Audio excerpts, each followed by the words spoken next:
Bonjour le Bénin, mesdames et messieurs, bienvenue à chacun et à tous sur votre matinale. Nous vous présentons déjà nos excuses pour ces quelques minutes de retard. C'est parti pour 9 heures, nous allons parler sécurité. Oui, vous savez que le Bénin est en deuil avec ces attaques multiples perpétrées par des criminels contre notre pays.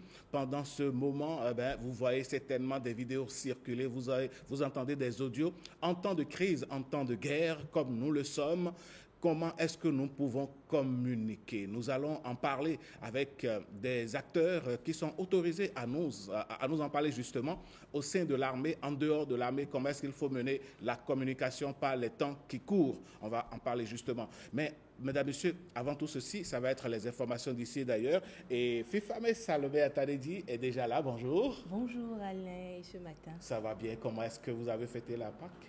De façon sobre, en tout cas, ça va. Ah oui, tranquillement. Tranquille. Et aujourd'hui, lundi de Pâques, c'est un plaisir de vous avoir sur le plateau et pour servir les téléspectateurs. Comme toujours. Allez, mesdames, messieurs, voici le tapis qui installe le journal matinal.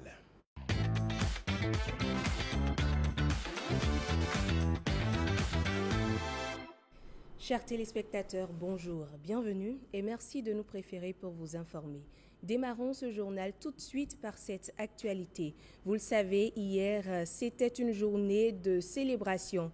À l'église de Pentecôte, les fidèles des districts de la région de Godomin ont célébré la résurrection du Christ. Et la Pâque qui vient clôturer 3 jours de convention à Gbodje sur l'espace public de Tovalou. Le thème développé à l'occasion, le Seigneur est réellement ressuscité. Jules Akwaikou et Amandine Agniambossou pour le point.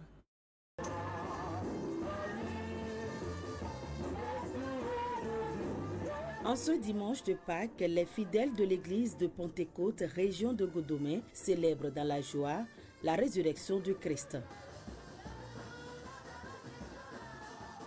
Un moment fort en immersion totale dans la chrétienté marquée par l'adoration, les louanges, la parole de Dieu et une ferveur inspirée par le sacrifice du Christ. La résurrection n'est pas seulement un événement historique. La résurrection est plutôt le fondement même de l'amour de Dieu envers l'humanité déchue. Sans la résurrection de Christ, il n'y a pas d'évangile. Sans la résurrection de Christ, l'homme n'a pas d'espérance. Sans la résurrection de Christ, il n'y a pas la vie éternelle. Nous ne serons que des misérables sur la terre. Donc à chaque Pâques, chaque personne, chaque individu doit penser à comment préparer sa vie pour qu'il fasse partie de la résurrection des croyants. Et là où il y a la résurrection de Christ, il y a la paix. Nous prions que la paix de Christ soit sur tout le pays. Le message de la résurrection résonne dans les cœurs et apporte espoir et renouveau à chacun. Donc au travers de sa mort et de sa résurrection, nous avons été également ressuscités avec lui. Cela nous a procuré la paix, la joie, le bonheur, la sécurité et au-delà de tout l'assurance de la vie éternelle. Aujourd'hui, je me retrouve libre de tous mes mouvements, une paix de cœur, la santé, sur le plan spirituel et sur le plan physique, tout et tout, je peux dire que Jésus est vraiment ressuscité pour moi. Un appel à un esprit de partage et d'amour fraternel, signe de la puissance de la foi pascale dans la vie des chrétiens. Et chez les Célestes, la résurrection du Christ, c'était à l'entrée d'un cimetière qu'ils vont symboliquement pour la constater et la célébrer. Cette année aussi, ils ont sacrifié à la tradition. Mathieu Sokenou et Patrick Diossou les ont suivis. Oui, 158 paroisses fois 58 paroissiens. Cela donne 9164 fidèles chrétiens célestes du littoral qui se sont dirigés vers le cimetière d'Akwakwa Habitat à Cotonou. En ce samedi, veille du dimanche de Pâques, entre 21h et 23h. En silence, chaque paroisse a ses paroissiens alignés derrière une croix en bois avec un crucifix en fer. Une foultitude qui croit dur comme fer que l'enfer serait de rater ce moment paradisiaque, la résurrection du Christ Jésus. Il fallait cette résurrection pour montrer à tout le monde que Jésus est vraiment le Fils de Dieu. Et c'est cette résurrection que nous sommes venus constater. 0 heure. 3 fois le saint nom et Iba, suivi de saint comme réponse. Le psaume 51, récité en chœur et par chœur. En chœur aussi, avec la chorale désignée. Les cantiques harmoniques et mélodiques programmés. Chorale d'une paroisse, officiant d'autres paroisses. En avant-garde, un devancier pour la conduite. 4 hommes et 3 femmes pour les 7 prières.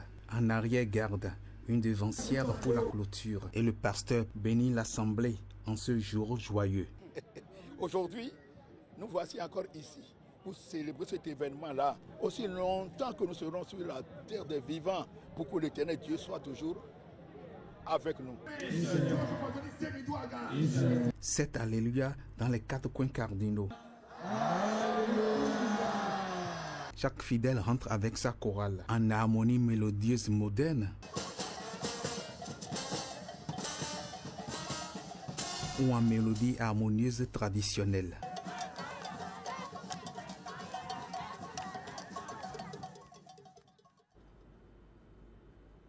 Autre volet de l'actualité dans ce journal. L'artiste comédien Mr. Okeke de la troupe théâtrale Towa Konu célèbre en juillet prochain ses 60 ans de carrière. L'événement a été annoncé à Porto Novo à la faveur d'une conférence de presse. Le point avec Vitis Aouhe et Miché Elebe. Tu es dans ton enfance et qu'on n'arrive pas à te faire le baptême. Et si toi-même tu grandis, tu peux célébrer ton baptême. Et c'est ça que je veux faire aujourd'hui. Je veux célébrer mon baptême. Mr. Okeke, le légendaire artiste comédien de la célèbre troupe théâtrale Towa Konu, annonce par cette formule la célébration de ses 60 ans de carrière. L'événement est prévu pour les 26 et 27 juillet 2025 à Porto Novo et à Cotonou. 60 ans de carrière décomposable en 2 actes, 12 ans de carrière footballistique en tant que joueur de l'équipe nationale du Dahomey et 48 années de vie artistique qui continue même après la disparition de son compagnon Daoumouan Adjayon, alias Baba Yabo. Depuis notre naissance, nous avons été les témoins privilégiés de l'amitié et de la collaboration de Papa Okeke et de Baba Yabo. On ne peut pas aujourd'hui ne pas être présent à côté de Papa Okeke parce qu'il est la manifestation de ce qui est aujourd'hui un produit rare, c'est-à-dire l'amitié sincère, la loyauté dans l'amitié. Et vous voyez, il ne parle jamais sans prononcer le nom de notre papa, le nom de son ami, bien qu'il soit déjà mort depuis plusieurs années, sinon plusieurs décennies. 60 ans de carrière de Mr. Okeke. Mamoudou Eyissé à l'état civil, toute la troupe Towa Konu entend se mobiliser. Une troupe dont il est cofondateur avec feu Daoumouan Adjayon. Daoumouan, il dit donnons le nom Panthère vivante. D'autres membres ont dit Horotonvo. Ils ont été en révolution dans le temps. Je ne sais pas comment la chose m'est venue. J'ai dit, mais et si nous disons Towa Konumbo, en même temps je suis supporté par Daoumouan, qui dit ah, ça là, c'est bon. Voilà comment nous avons donné le nom à la troupe Towa Konu. Peuple vient égayer. Ma joie est également plus immense à l'idée de savoir que nous voulons le célébrer. Ça aurait été une très grande joie si l'initiative était venue d'autres personnes. Mais il n'y a pas meilleure personne que soi-même pour se vendre. Je voudrais inviter les fils et filles de Porto Novo à saisir cette pêche qui nous tend pour le soutenir. La célébration des 60 ans de carrière de Mr. Okeke se fera au travers d'un festival d'hommage fin juillet 2025. Un match de gala des anciennes gloires du football béninois, des conférences, débats et des expositions seront au menu. Et on change de registre à présent. À l'occasion du 50e de la CEDEAO et d'avant 5 années d'existence de son Parlement, la communauté au Bénin marque un arrêt pour mesurer le parcours et une réunion de consultation a été initiée en vue d'une revue annuelle du portefeuille des projets et programmes des agences sous tutelle en République du Bénin. La rencontre s'est tenue à Agoué, dans la commune de Grand Popo. Le compte rendu avec Évariste Zomaron et Samirat Chabimane. Malgré les difficultés rencontrées, la communauté économique des États de l'Afrique de l'Ouest, CEDEAO, reste toujours debout et plus forte. 50 années après sa création, elle porte encore de grands espoirs pour les peuples des pays membres. La libre circulation des personnes et des biens dans notre espace CEDEAO, je pense que c'est l'élément le plus fondamental que les populations vivent au quotidien malgré quelques difficultés dans les zones frontalières. L'interconnexion électrique, la CEDEAO, si elle n'avait pas été créée, elle devra être créée. La rencontre d'Agoué dans la commune de Grand Popo est une réunion de consultation en vue de l'instauration d'une revue annuelle du portefeuille des projets et programmes des agences et institutions de l'organisation au Bénin. Il s'agit ici de faire le bilan du contrôle de l'action gouvernementale et communautaire pour permettre d'avoir une cartographie des projets et programmes de la CEDEAO au Bénin. Alors, en réunissant tous les ministères et tous les acteurs, l'idée est que chacun va présenter, en ce qui le concerne, les projets de la CEDEAO qu'il est en train d'exécuter, nous dire ce qui a été fait, comment il a été fait, quel argent a été mobilisé, et bien sûr aussi, quels sont les défis auxquels ils sont confrontés. Et à partir de là, d'une manière collective, on pourra chacun contribuer à aider les uns et les autres à trouver des remèdes à leurs problèmes. Cette revue annuelle pays du portefeuille des projets programmes de la CEDEAO au Bénin constitue une opportunité unique pour renforcer la transparence, la collaboration et l'efficacité du suivi des projets de la CEDEAO dans les pays membres. Et on parle à présent du lancement des festivités du 60e du barreau béninois. Placé sous le thème 60 ans de combat pour le barreau, quel défi pour l'avenir? Cette célébration a été pour l'ensemble du corps judiciaire l'occasion de rappel du parcours de l'Ordre national des avocats du Bénin. Les réflexions ont également porté sur le futur de l'Ordre. Jules Akwaikou et Arnaud Adadja pour le reportage. Une procession qui annonce les noces du diamant de ces magistrats debout. Tout commence le 20 avril 1965 pour les avocats du barreau béninois. Défendre le mis en cause lors d'un procès est leur mission. Une mission que ces hommes en robe noire accomplissent depuis 60 ans, un parcours riche en anecdotes. Souvenons-nous qu'en 1930, en Afrique occidentale française, on comptait 28 avocats européens inscrits pour moins de 5 avocats africains, tous concentrés dans les grands centres urbains. Deux justices existaient alors, l'une codifiée pour les Français et l'autre brutale et sommaire, administrée sous le régime de l'indigénat pour les coloniser. La violence y était systématique. Chicotte, peine collective, jugement sans avocat, ni même interprète. 20 avril 1965, 20 avril 2025, l'Ordre des avocats du Bénin, son conseil et ses membres ont parcouru les époques. Le barreau béninois sert de tout temps de rempart contre l'injustice. Dans ce climat de répression, Kodjo Tovalu Kwenou, le premier avocat noir d'Afrique subsaharienne, a plaidé à Paris, incarnant l'esprit de résistance. Son engagement, son parcours, son dévouement à la cause des Dahoméens ont été essentiels pour la construction de ce barreau du Bénin. Tovalu Kwenou, tout comme Crespin et Pinto, ne se contenta pas de défendre des clients dans les prétoires. Il a défendu les valeurs de liberté, de justice et d'égalité qui, à l'époque, étaient systématiquement niées au peuple colonisé. Loin de considérer l'avocat béninois comme un professionnel de droit, ces hommes en robe noire se disent être des défenseurs de la dignité. Pour décider de plaider un dossier, j'ai fait une suggestion à un avocat très jeune par rapport à moi, à une audience, et l'avocat dit « Non, Batoli, laissez-moi plaider mon dossier comme je l'entends. » Et je suis resté interdit comme ça, puis il dit, tu as raison, tu as raison. Non, il a raison. Je n'ai pas, sauf s'il me le demande. Maintenant, s'il ne me demande pas que je lui fais une suggestion, il est libre de prendre ma suggestion ou de la rejeter. Il doit plaider librement. Ça aussi, c'est l'indépendance du juge, intellectuellement, oui.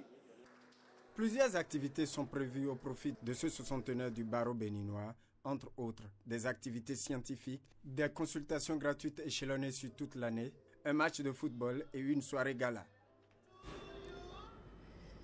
Et cette autre actualité liée à la Cour suprême, une audience accordée par le premier responsable de l'institution. Avant de rejoindre leur poste, les nouveaux ambassadeurs du Bénin près le Maroc, les États-Unis d'Amérique, l'Inde, la Chine, le Qatar et le Koweït ont échangé avec le président de la Cour suprême. Ce dernier a insisté sur la nécessité de porter haut le flambeau du Bénin. On écoute le nouvel ambassadeur du Bénin près le Maroc à sa sortie d'audience. Il est au micro de Yves-Patrick Loco et Calvador Arwano.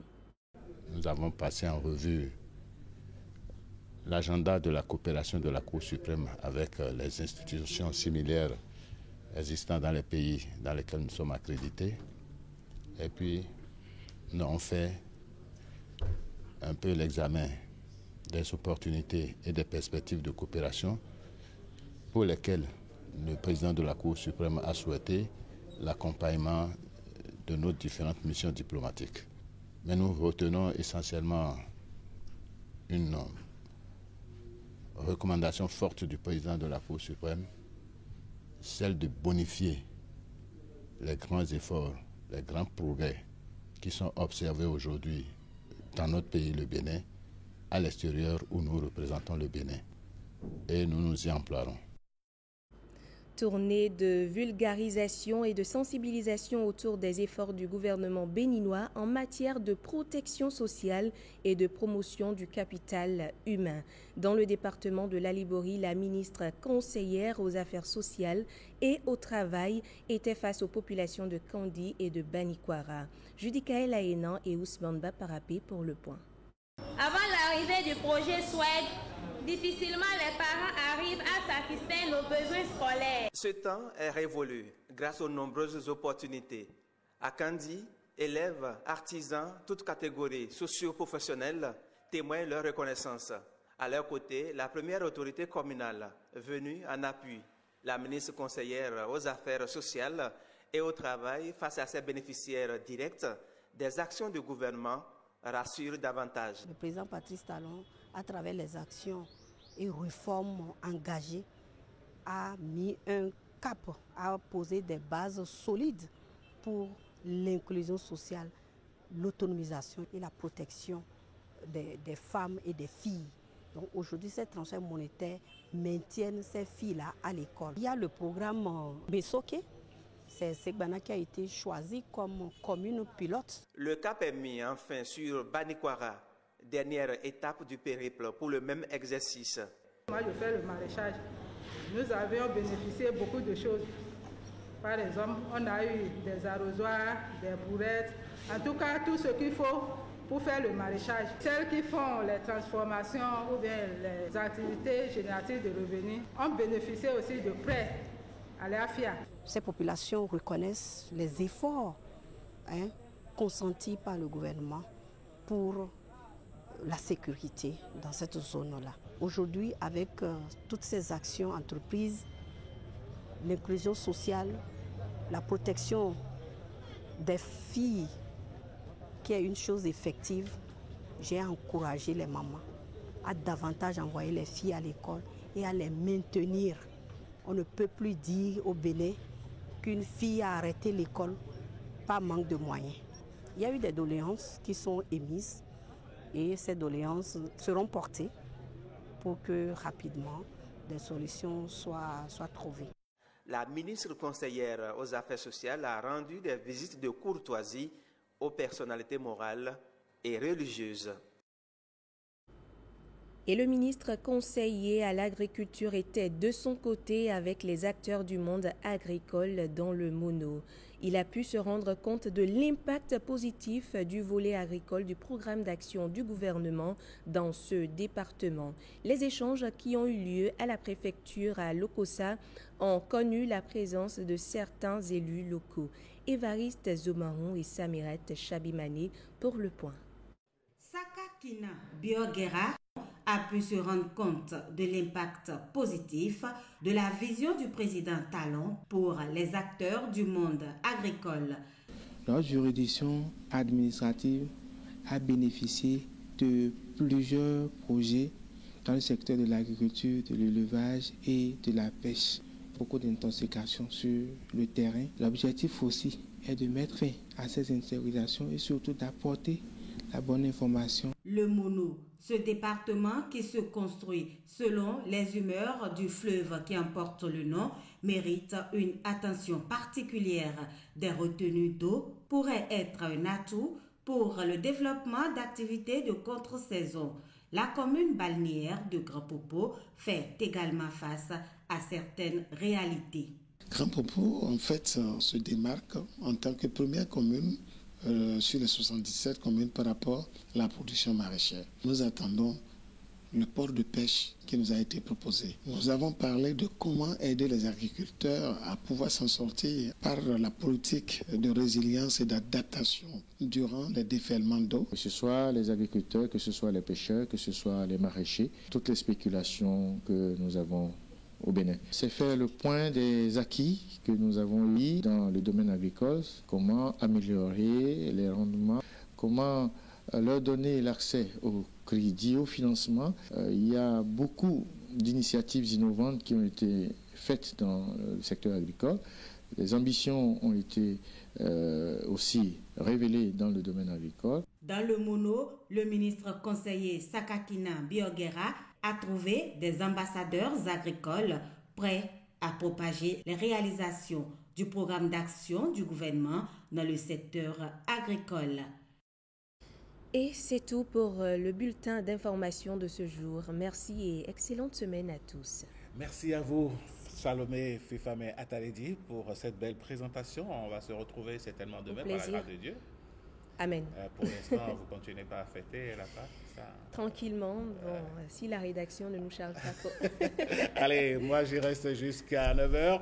Mesdames, Messieurs, on va donc prendre congé de Fifame Salomé Ataledi et c'est le moment pour moi de vous annoncer la question du jour. Et oui, aujourd'hui nous allons parler politique et l'instant politique va s'installer dans quelques instants. Mais avant, vous savez que la Sénat a annoncé donc le chronogramme des élections générales 2026. Mais curieusement, surtout au niveau de l'élection présidentielle, nous sommes à un peu plus d'un an de cette élection, mais sur le terrain, les candidats ne se déclarent pas. On ne voit pas clairement qui veut être candidat et qui est candidat réellement. À votre avis, chers amis, à quoi est due cette situation? Nos plateformes sont disponibles pour recueillir vos avis, vos analyses et même vos propositions, pourquoi pas. Et parlant justement de propositions, comment est-ce qu'il faut communiquer pendant un temps de crise au niveau de l'armée, au sein de l'armée et en dehors de l'armée, mesdames et messieurs? C'est la question qui sera donc au menu de l'instant politique de ce matin où nous recevons deux invités pour vous avec Marcel Arossi. Voici Instant politique.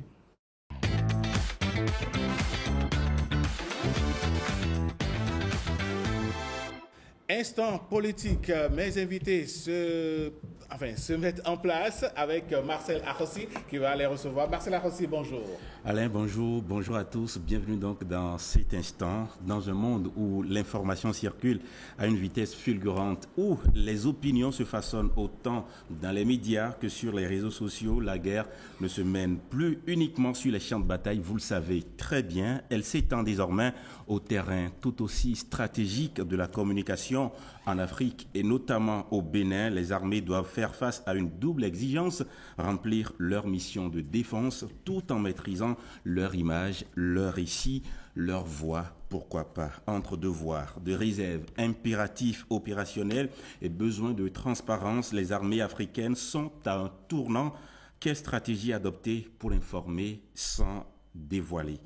rassurer sans mentir, répondre sans se faire piéger. Pour en parler, deux invités au cœur du sujet, Régis Ompé, expert en communication stratégique et en géopolitique, entre autres. Bonjour, bienvenue. Bonjour à vous.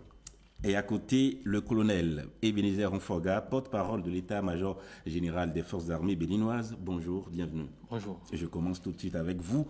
Peut-on encore se permettre une armée silencieuse dans un monde ultra connecté? C'est en effet une question qui mérite d'être posée par les temps qui courent où il y a eu une invasion de ce que nous appelons les médias sociaux qui décuplent les effets de l'information ou de la non-information, qui décuplent les effets de ce qui est faux ou de ce qui est vrai. Et il y a à faire une inflexion au niveau de tout ce que nous appelons communication, au niveau des forces armées. Et c'est au niveau des forces armées en général, dans tout le monde entier, et principalement au Bénin, nous sommes en train de faire cette inflexion. Et à l'aune d'un colloque que nous avons organisé il y a 2 ans sur la gestion de l'information et de la communication des forces armées face au péril terroriste, un colloque international qui a rassemblé un certain nombre de communicants des armées, même des journalistes. Ce colloque a décliné sur un certain nombre de recommandations qui ont permis aux forces armées béninoises de faire une inflexion, de sortir de ce terme péjoratif qu'on appelle grande muette, mais pour ne pas devenir grand perroquet. Mais quand même, il y a le juste milieu à trouver pour pouvoir essayer de livrer à la population ce dont elle a besoin sur les activités des forces armées béninoises. Oui, nous sommes en train de faire une inflexion dans notre mode de communication. Moi, j'ai une question pour vous, colonel Onfoga. Cette inflexion, avez-vous le sentiment que la population s'en rend compte du moment où, quand une crise arrive, prenons l'exemple du jeudi dernier, où notre pays a été attaqué sur le point triple, où nos soldats ont péri. Est-ce qu'on n'a pas l'impression que l'armée tarde à mettre en œuvre cette inflexion dont vous parlez? L'armée ne tarde pas à mettre en œuvre cette inflexion. Cette inflexion est en cours. C'est d'ailleurs à l'aune de cette inflexion que je suis en face de vous ce matin. Et nous vous remercions d'avoir accepté l'invitation.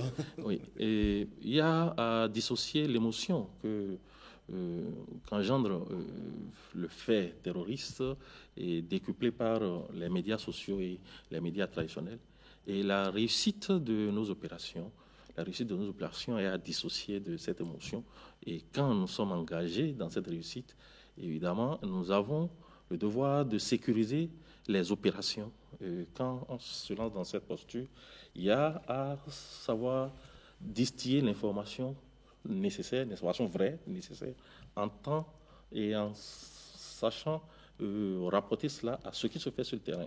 Qu'est-ce que je dis par là?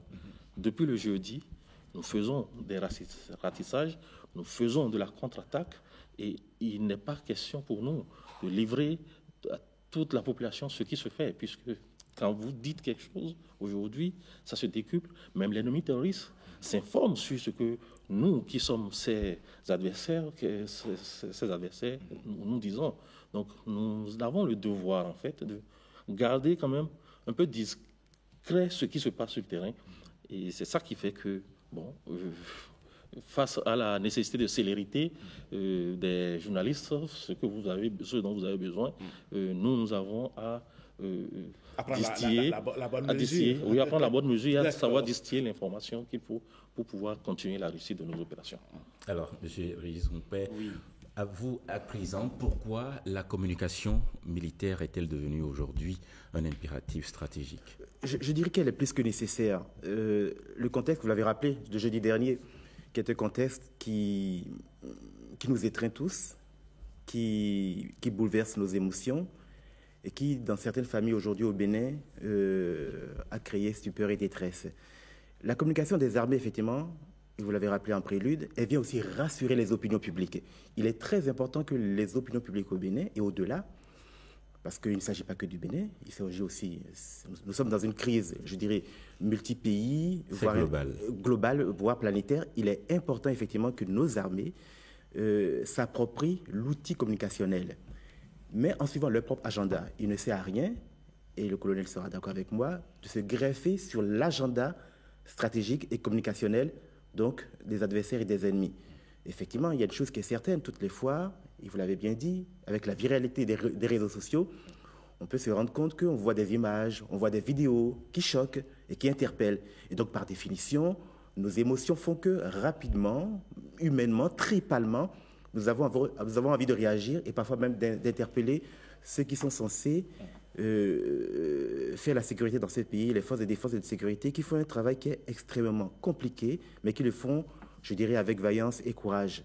Oui, la communication des armées, elle est stratégique, elle est importante, elle est vitale, dans la mesure où, effectivement, comme je l'ai dit une fois, c'est pour rassurer les opinions, mais en deux, très important, c'est pour mettre des contre-feux à la viralité, à la toxicité de ce que nous voyons par-ci et par-là. Même si pendant longtemps, nos armées, même au-delà du Bénin, ont gardé, je dirais, une espèce de couvent sur les informations. Mais aujourd'hui, on ne peut plus faire sans. Tout en espérant, tout en sachant qu'effectivement, en face, nous avons aussi des adversaires, je dirais même les pires ennemis de l'humanité, qui aussi, malheureusement, fatalement, disposent aussi d'informations, d'outils communicationnels. Donc, il est important, effectivement, que dans le cas d'une crise comme celle que nous vivons, et vivement qu'elle soit derrière nous et que nous n'en ayons pas d'autres, que nous puissions faire face. Parce qu'une fois encore, l'information est devenue une arme tellement redoutable qu'aujourd'hui, même sans tirer, elle fait des effets monstrueux. Et nous sommes aujourd'hui au cœur donc de cette situation. Et moi, je suis très, très pragmatique. Hein. Je pense qu'effectivement, autant nos forces armées sur le théâtre d'opération, donc sur les questions tactiques, sur les questions opérationnelles, travaillent à faire reculer le plus loin possible, je dirais, ces barbares. Et en même temps, il est important, effectivement, que sur les lignes de front, la question du narratif, la question du récit aussi, soit précisément étudiée. Et c'est là-dessus, effectivement, que c'est tout le challenge, c'est tout le défi. Et je suis confiant que nos armées qui se modernisent, qui se professionnalisent, comme l'a dit le colonel, sont en pleine inflexion. Et c'est cette inflexion qui, pour moi, est salutaire et que nous devons accompagner de tous nos vies. Régis Rompet, dites-nous, dans les autres pays, prenons l'exemple des pays occidentaux, quand il y a la crise, malgré le fait qu'on garde secret ce qui est stratégique, ce qui est important et interne à l'armée, on communique quand même en direction de la population, évidemment, non seulement pour la rassurer, mais pour lui dire, voici ce que nous faisons. Sans mentir, oui.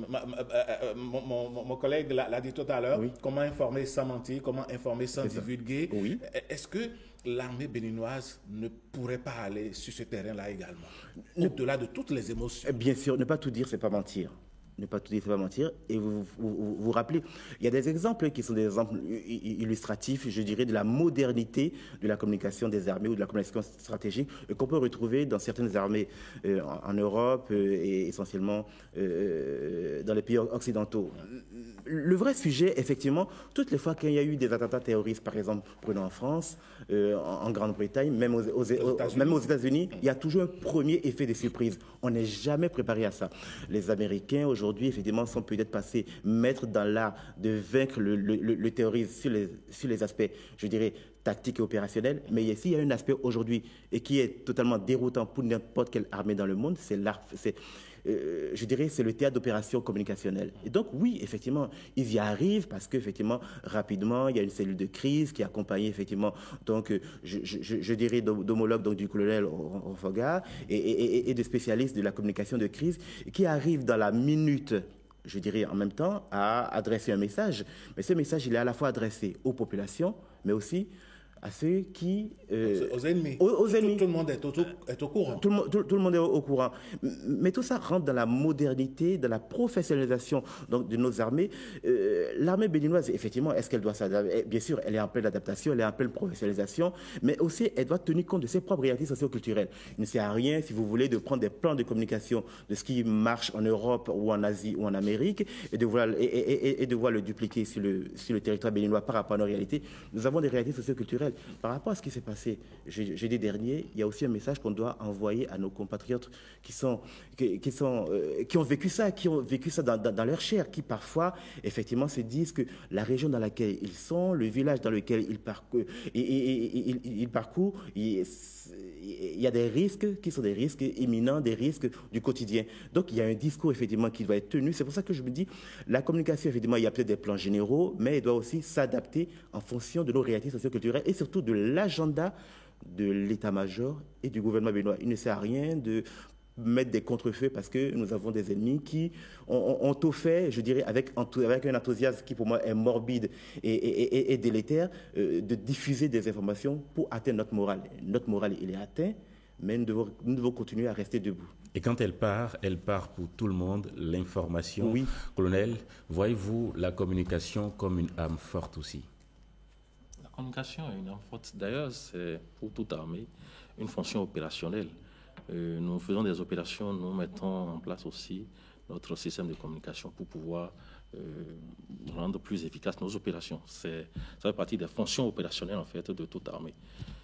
Elle est une arme aujourd'hui en ce sens que l'ennemi sait bien l'utiliser et depuis le début de l'année 2025, vous avez dû voir que l'ennemi, quand il pose ses actes, il prend des vidéos et il les distille, il les feuilletonne. Ils font de la propagande. Il les distille, ils font de la propagande. Et il les distille chaque jour. Ça fait partie de leur stratégie. Donc, c'est une arme pour eux. C'est une arme pour eux puisque le mobile de ça, c'est atteindre le moral en fait de nos populations et surtout des forces armées béninoises, des personnels qui sont au front, qui ont besoin quand même de ce moral-là pour pouvoir être plus aguerris face à cet ennemi. Donc c'est une arme et que nous aussi nous essayons de saisir puisque on ne change pas d'habitude, on ne change pas une habitude en la basculant par la fenêtre, mais en la faisant descendre par les escaliers, marche par marche. Donc nous sommes en train de changer d'habitude. Nous nous adaptons au terrain, nous nous adaptons à ce qui se fait dans les médias, nous nous adaptons à cette invasion des réseaux sociaux. Justement, quelle est la collaboration de l'armée aujourd'hui, en 2025, avec les médias béninois de tous ordres, toujours cloisonnés ou un peu fluides aujourd'hui? Je dirais que c'est assez fluide. C'est assez fluide. Dès qu'il y a une situation, il est vrai, vous ne voyez pas lancer un communiqué. Dès que vous lancez un communiqué, c'est que vous corroborez ce que l'ennemi dit, qui n'est pas nécessairement vrai. Bien sûr. Mais le communiqué ne va pas non plus manquer d'exister. Et il est vrai aujourd'hui que quand on se lance dans une attaque, on ne peut pas dire aux journalistes, voilà ce que nous sommes en train de faire. Mais après coup, dès qu'il y a une situation, les journalistes ils ne cessent pas de m'appeler, moi, et je leur livre ce que je dois pouvoir leur livrer comme information pour qu'ils puissent savoir communiquer par rapport à ça. Manfoga, essayons de nous mettre dans la tête du citoyen lambda que nous, on représente sur ce plateau. Voici des Béninois qui viennent d'apprendre que son pays a été attaqué et que 70 de ses frères sont massacrés, ou même 2 de ses frères sont massacrés. Tout de suite, l'émotion arrive, c'est naturel. 1 jour, 2 jours, 3 jours, il n'entend rien des responsables de l'armée, les responsables qui coordonnent les activités au niveau du terrain. Et puis après, 1 semaine, 2 semaines, l'armée ne dit pas, compte tenu de cette attaque, voici notre réaction, et après notre réaction, voici ce que nous avons pu faire. Est-ce que le citoyen n'est pas en droit d'exiger de vous de comprendre ce qu'a été l'action de l'armée suite à l'attaque? Oui, c'est vrai, les forces armées béninoises sont issues d'une population et c'est l'argent du contribuable qui fait que nous existons sur le terrain. Et nous avons le devoir de livrer à la population ce que nous faisons. Mais ce que nous avons vécu le jeudi passé, par exemple, est assez préoccupant. Et nous sommes en offensive, en contre-attaque vers l'ennemi. Et cette contre-attaque continue. C'est une attaque qui a duré et qui continue d'exister puisque cet ennemi, cette fois-ci, est assez teigneux. Il ne veut pas céder de la place. Il est venu, il nous a attaqués. et on le fait bouter du territoire, mais il est atténué, il reste sur place. Mais pendant ce temps, nous n'avons pas encore les éléments concrets pour pouvoir livrer l'information à la population. Nous n'avons pas encore les éléments concrets. Ce n'est qu'après toute cette opération que nous pouvons dire à la population, voilà ce que nous avons pu faire et voilà ce qui se fait. Et aussi, comme je vous ai dit, cet ennemi s'informe aussi par rapport à ce que disent les officiels. Les 70 morts dont il a parlé, c'est manifestement faux. C'est manifestement faux. Il y a même un média qui a dit que nous avons transporté les corps vers un certain camp. Ça, c'est encore archi faux. Eh bien, voilà l'occasion pour vous de nous dire ce qui s'est passé. Et sur le nombre, par exemple, colonel Onfoga, éclairer alors les populations. Non, au début, il y a eu 8. Il y a eu 8, mais le ratissage continue, les attaques, la contre-attaque continue, le combat continue sur le terrain. Et ce serait vous mentir que de me hasarder sur les chiffres à ce niveau-là de nos opérations. Ce n'est pas totalement actualisé. Les chiffres ne sont pas encore actualisés, donc donnez-nous encore quelques jours pour que nous puissions voir clair dans ce qui s'est passé. Et bien, les opérations continuent sur le terrain, aussi bien aériennes que terrestres. Vous observez les dynamiques informationnelles dans plusieurs pays du monde. Comment se positionnent les armées africaine et peut-être celle du Bénin par rapport à d'autres armées dans le monde sur le plan de la stratégie de communication? Oui, je dirais que nous sommes plutôt en progression. Il fut certainement un temps où, sur les aspects de communication, sur les aspects d'information, peut-être que le Bénin avait, je dirais, une stratégie qui aujourd'hui est totalement en pleine mutation. Mais la mutation aujourd'hui de la stratégie communicationnelle du Bénin, elle se fait aussi en fonction de la réalité. Malheureusement, depuis plusieurs années, régulièrement, épisodiquement, le Bénin subit des attaques.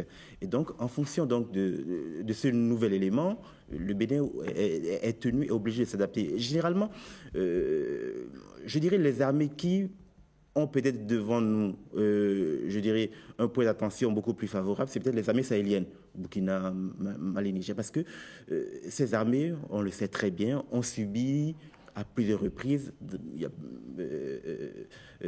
vraiment l'hydre terroriste. Donc, ce qui fait qu'effectivement, par rapport donc aux armées du Golfe de Guinée, il y a certainement beaucoup de choses à apprendre, beaucoup de choses à admettre. Mais pour le Bénin très particulièrement, parce que c'est ce qui nous intéresse.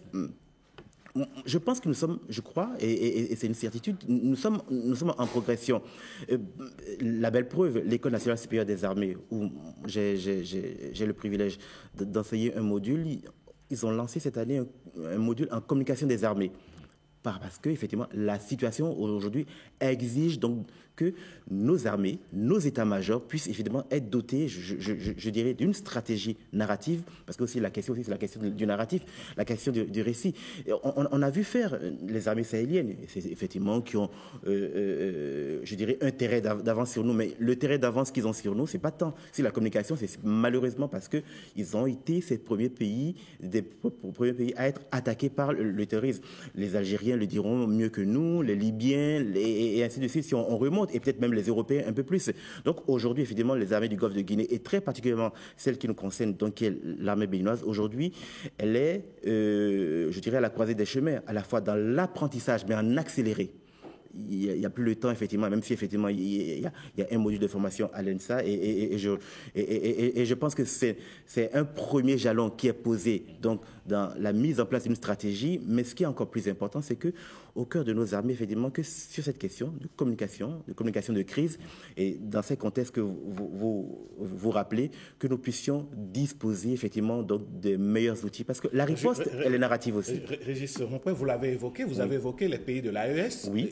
Il faut le dire. Bien sûr. C'est vrai qu'ils ont subi, et pendant longtemps, les attaques terroristes. Le Bénin, aujourd'hui, est pratiquement dans le même schéma, puisque il y a quelques années en arrière, notre pays n'était pas aussi attaqué fréquemment et tout le temps. Vrai. Alors, quand on regarde un peu la stratégie communicationnelle de l'AES, dès qu'ils envoient le drone, dès qu'ils font les combats sur le terrain et tout, ils ont choisi, ça c'est leur choix. Peut-être que notre armée a sa stratégie également.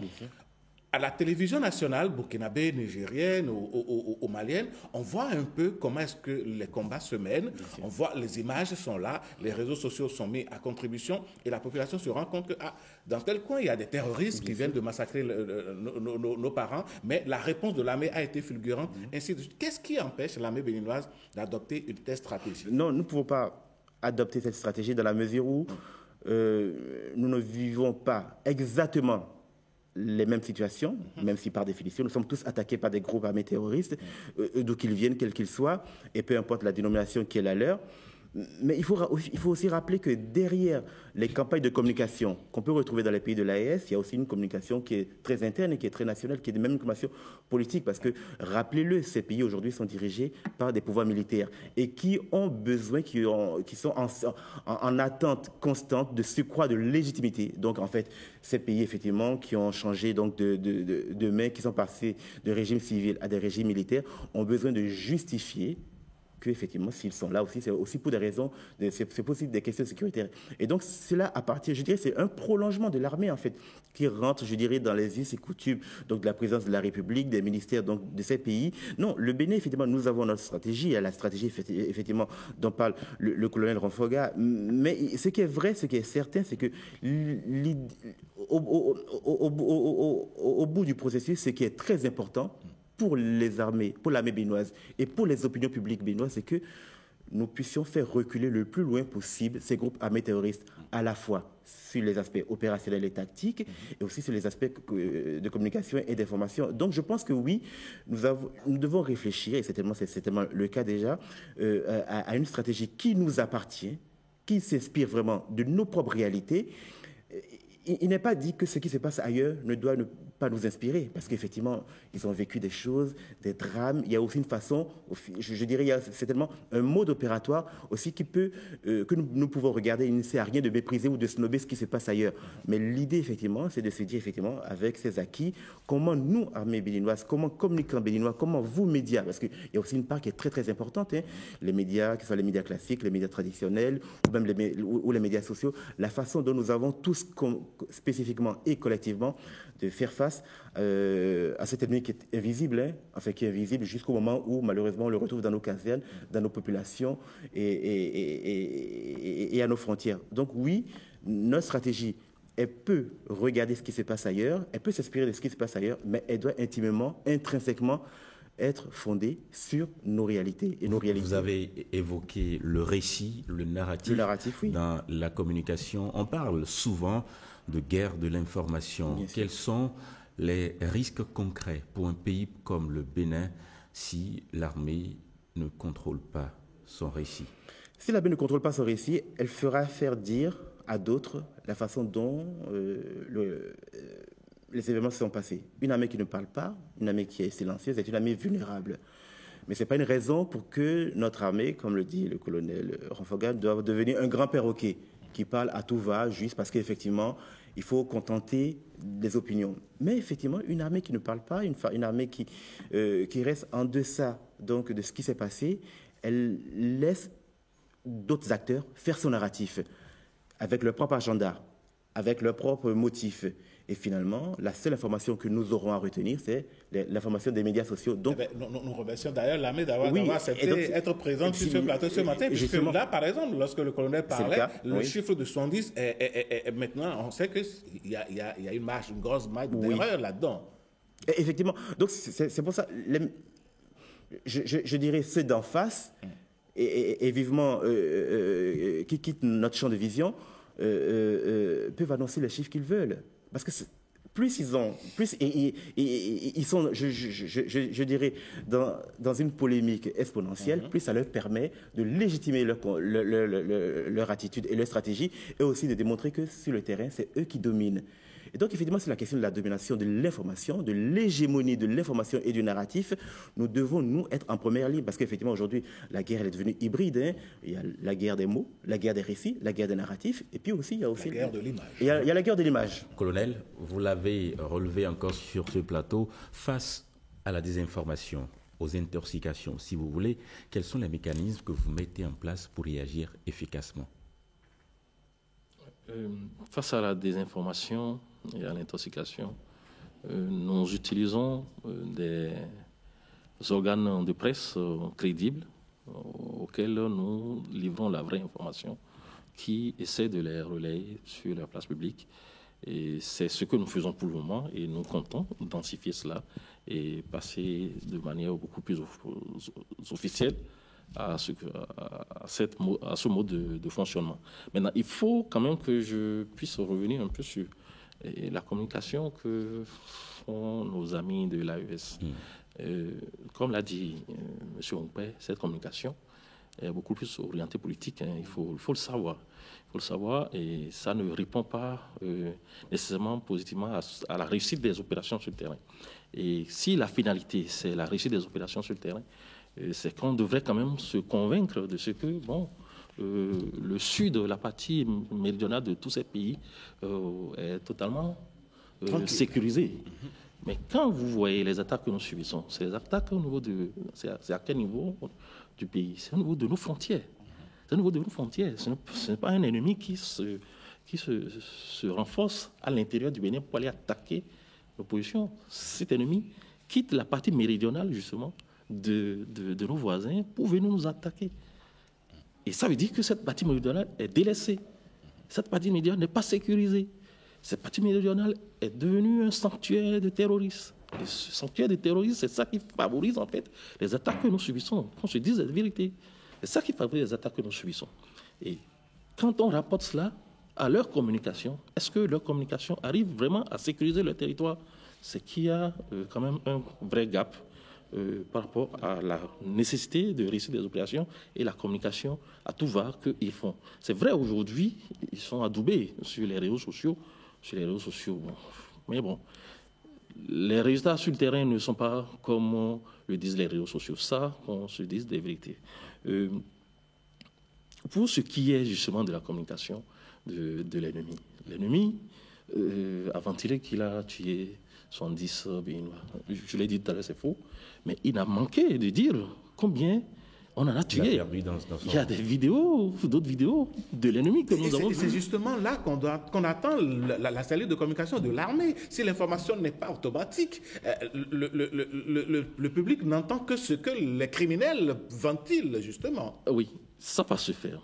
Ça va se faire, mais nous continuons le ratissage. Nous n'avons pas envie de livrer des chiffres qui vont être révélés faux plutôt dans les tout prochains jours, quand nous allons finir nos opérations. Donc ça va se faire.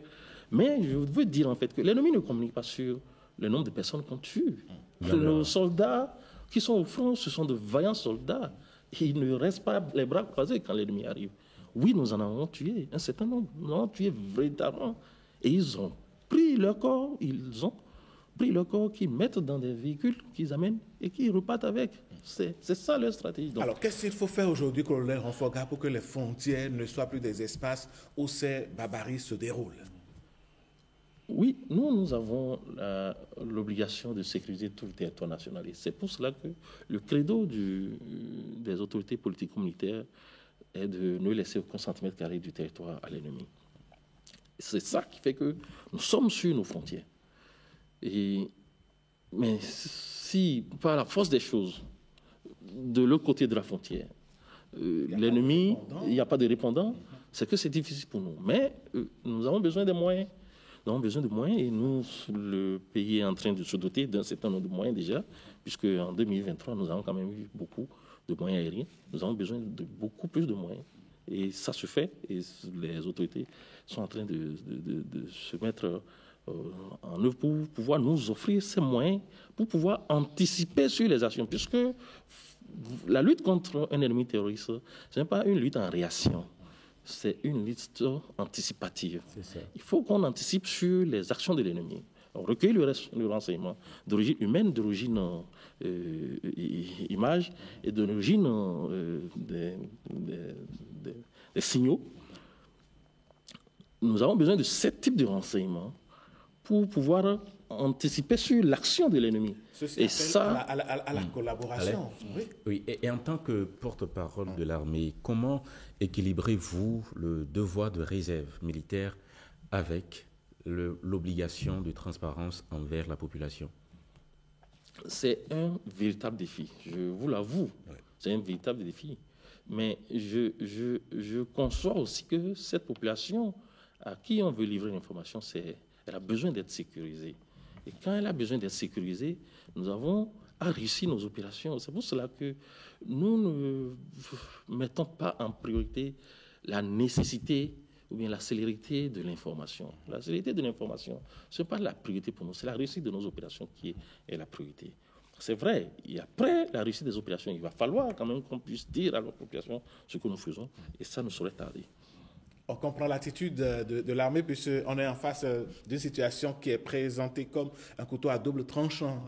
Comment est-ce qu'il faut préserver la population et en même temps l'informer de ce qui se fait. Alors, Régis Rompé, aujourd'hui, quelle devrait être l'attitude entre les armées ouest-africaines pour arriver à bout du terrorisme? Oui, je dirais même au-delà des armées ouest-africaines, et c'est très important de le rappeler, il y a des situations géopolitiques aujourd'hui qui font que la collaboration, la coopération entre les armées du Golfe de Guinée ou les armées ouest-africaines et les armées sahéliennes, elle est peut-être, elle n'est pas aussi automatique, aussi fluide qu'on l'aurait espéré, parce qu'effectivement, la CEDEAO, l'Afrique de l'Ouest, et très globalement, subit ce dont vous parlez. Oui, je pense que c'est le lieu de rappeler, et il faut qu'on apprenne beaucoup de ce qui se passe par là-bas, aussi. Mais aussi, malgré le contexte très compliqué AES-CEDEAO, qui est toujours au bout du fil quelqu'un avec qui on peut échanger et qui puisse, effectivement, dans le cas donc, je dirais de la compilation donc, des informations, de la collaboration entre services de renseignement, collaboration peut-être même parfois avec des experts de haut niveau, qu'on puisse effectivement être dans quelque chose de davantage de plus fluide. Il est très important que malgré les contextes, que la collaboration continue parce que, comme l'a rappelé le colonel, ceux qui nous attaquent, ils viennent bien de quelque part. Bien sûr. Et s'ils viennent de quelque part, c'est parce qu'ils ont trouvé les vannes ouvertes. Et donc c'est plus aisé, c'est plus facile pour eux donc, de quitter donc, la zone des 3 frontières sahéliennes et de migrer et de jaillir tel un épervier sur les pays du Golfe de Guinée et malheureusement sur le Bénin, puis le Togo et le Ghana.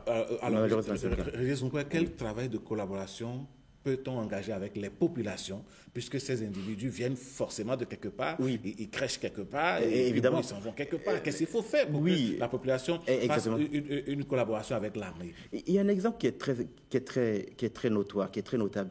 Le succès des tout premiers groupes armés terroristes, par exemple dans le Sahel central et tout particulièrement au Mali, a été, si vous voulez, aussi facteur de la démission de l'État. Je parle bien du Mali, parce qu'effectivement, c'était plus aisé quand l'État est démissionnaire et que quand des populations sont vulnérables sur le plan social et sur le plan économique, elles sont davantage, je dirais, plutôt malléables et manipulables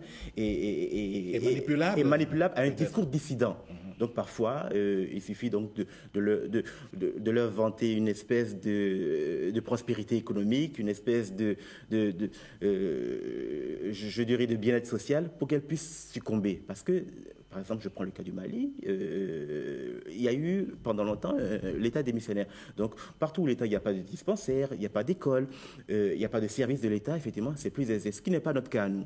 Donc nous devons plutôt adapter, c'est pour ça qu'une fois encore, nous n'avons pas forcément à adapter la même stratégie. Par contre, nous, c'est la question du discours.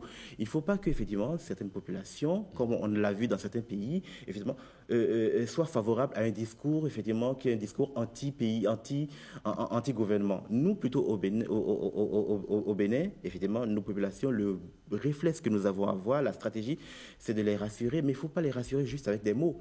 Il faut que très concrètement, nos populations qui subissent ça, et même ceux qui ne subissent pas ça, se rendent compte qu'effectivement, que les armées, que l'état-major, que le pouvoir, que les autorités politico-militaires du pays sont avec elles et le resteront jusqu'au bout du bout. Parce qu'effectivement, nous, notre pays, et bien heureusement, nous n'avons pas un état démissionnaire. Partout, nous souhaitons défendre chaque centimètre carré donc, de notre territoire. Ce qui n'a pas été le cas dans les pays sahéliens, qui parfois sont prompts à nous donner des grandes leçons.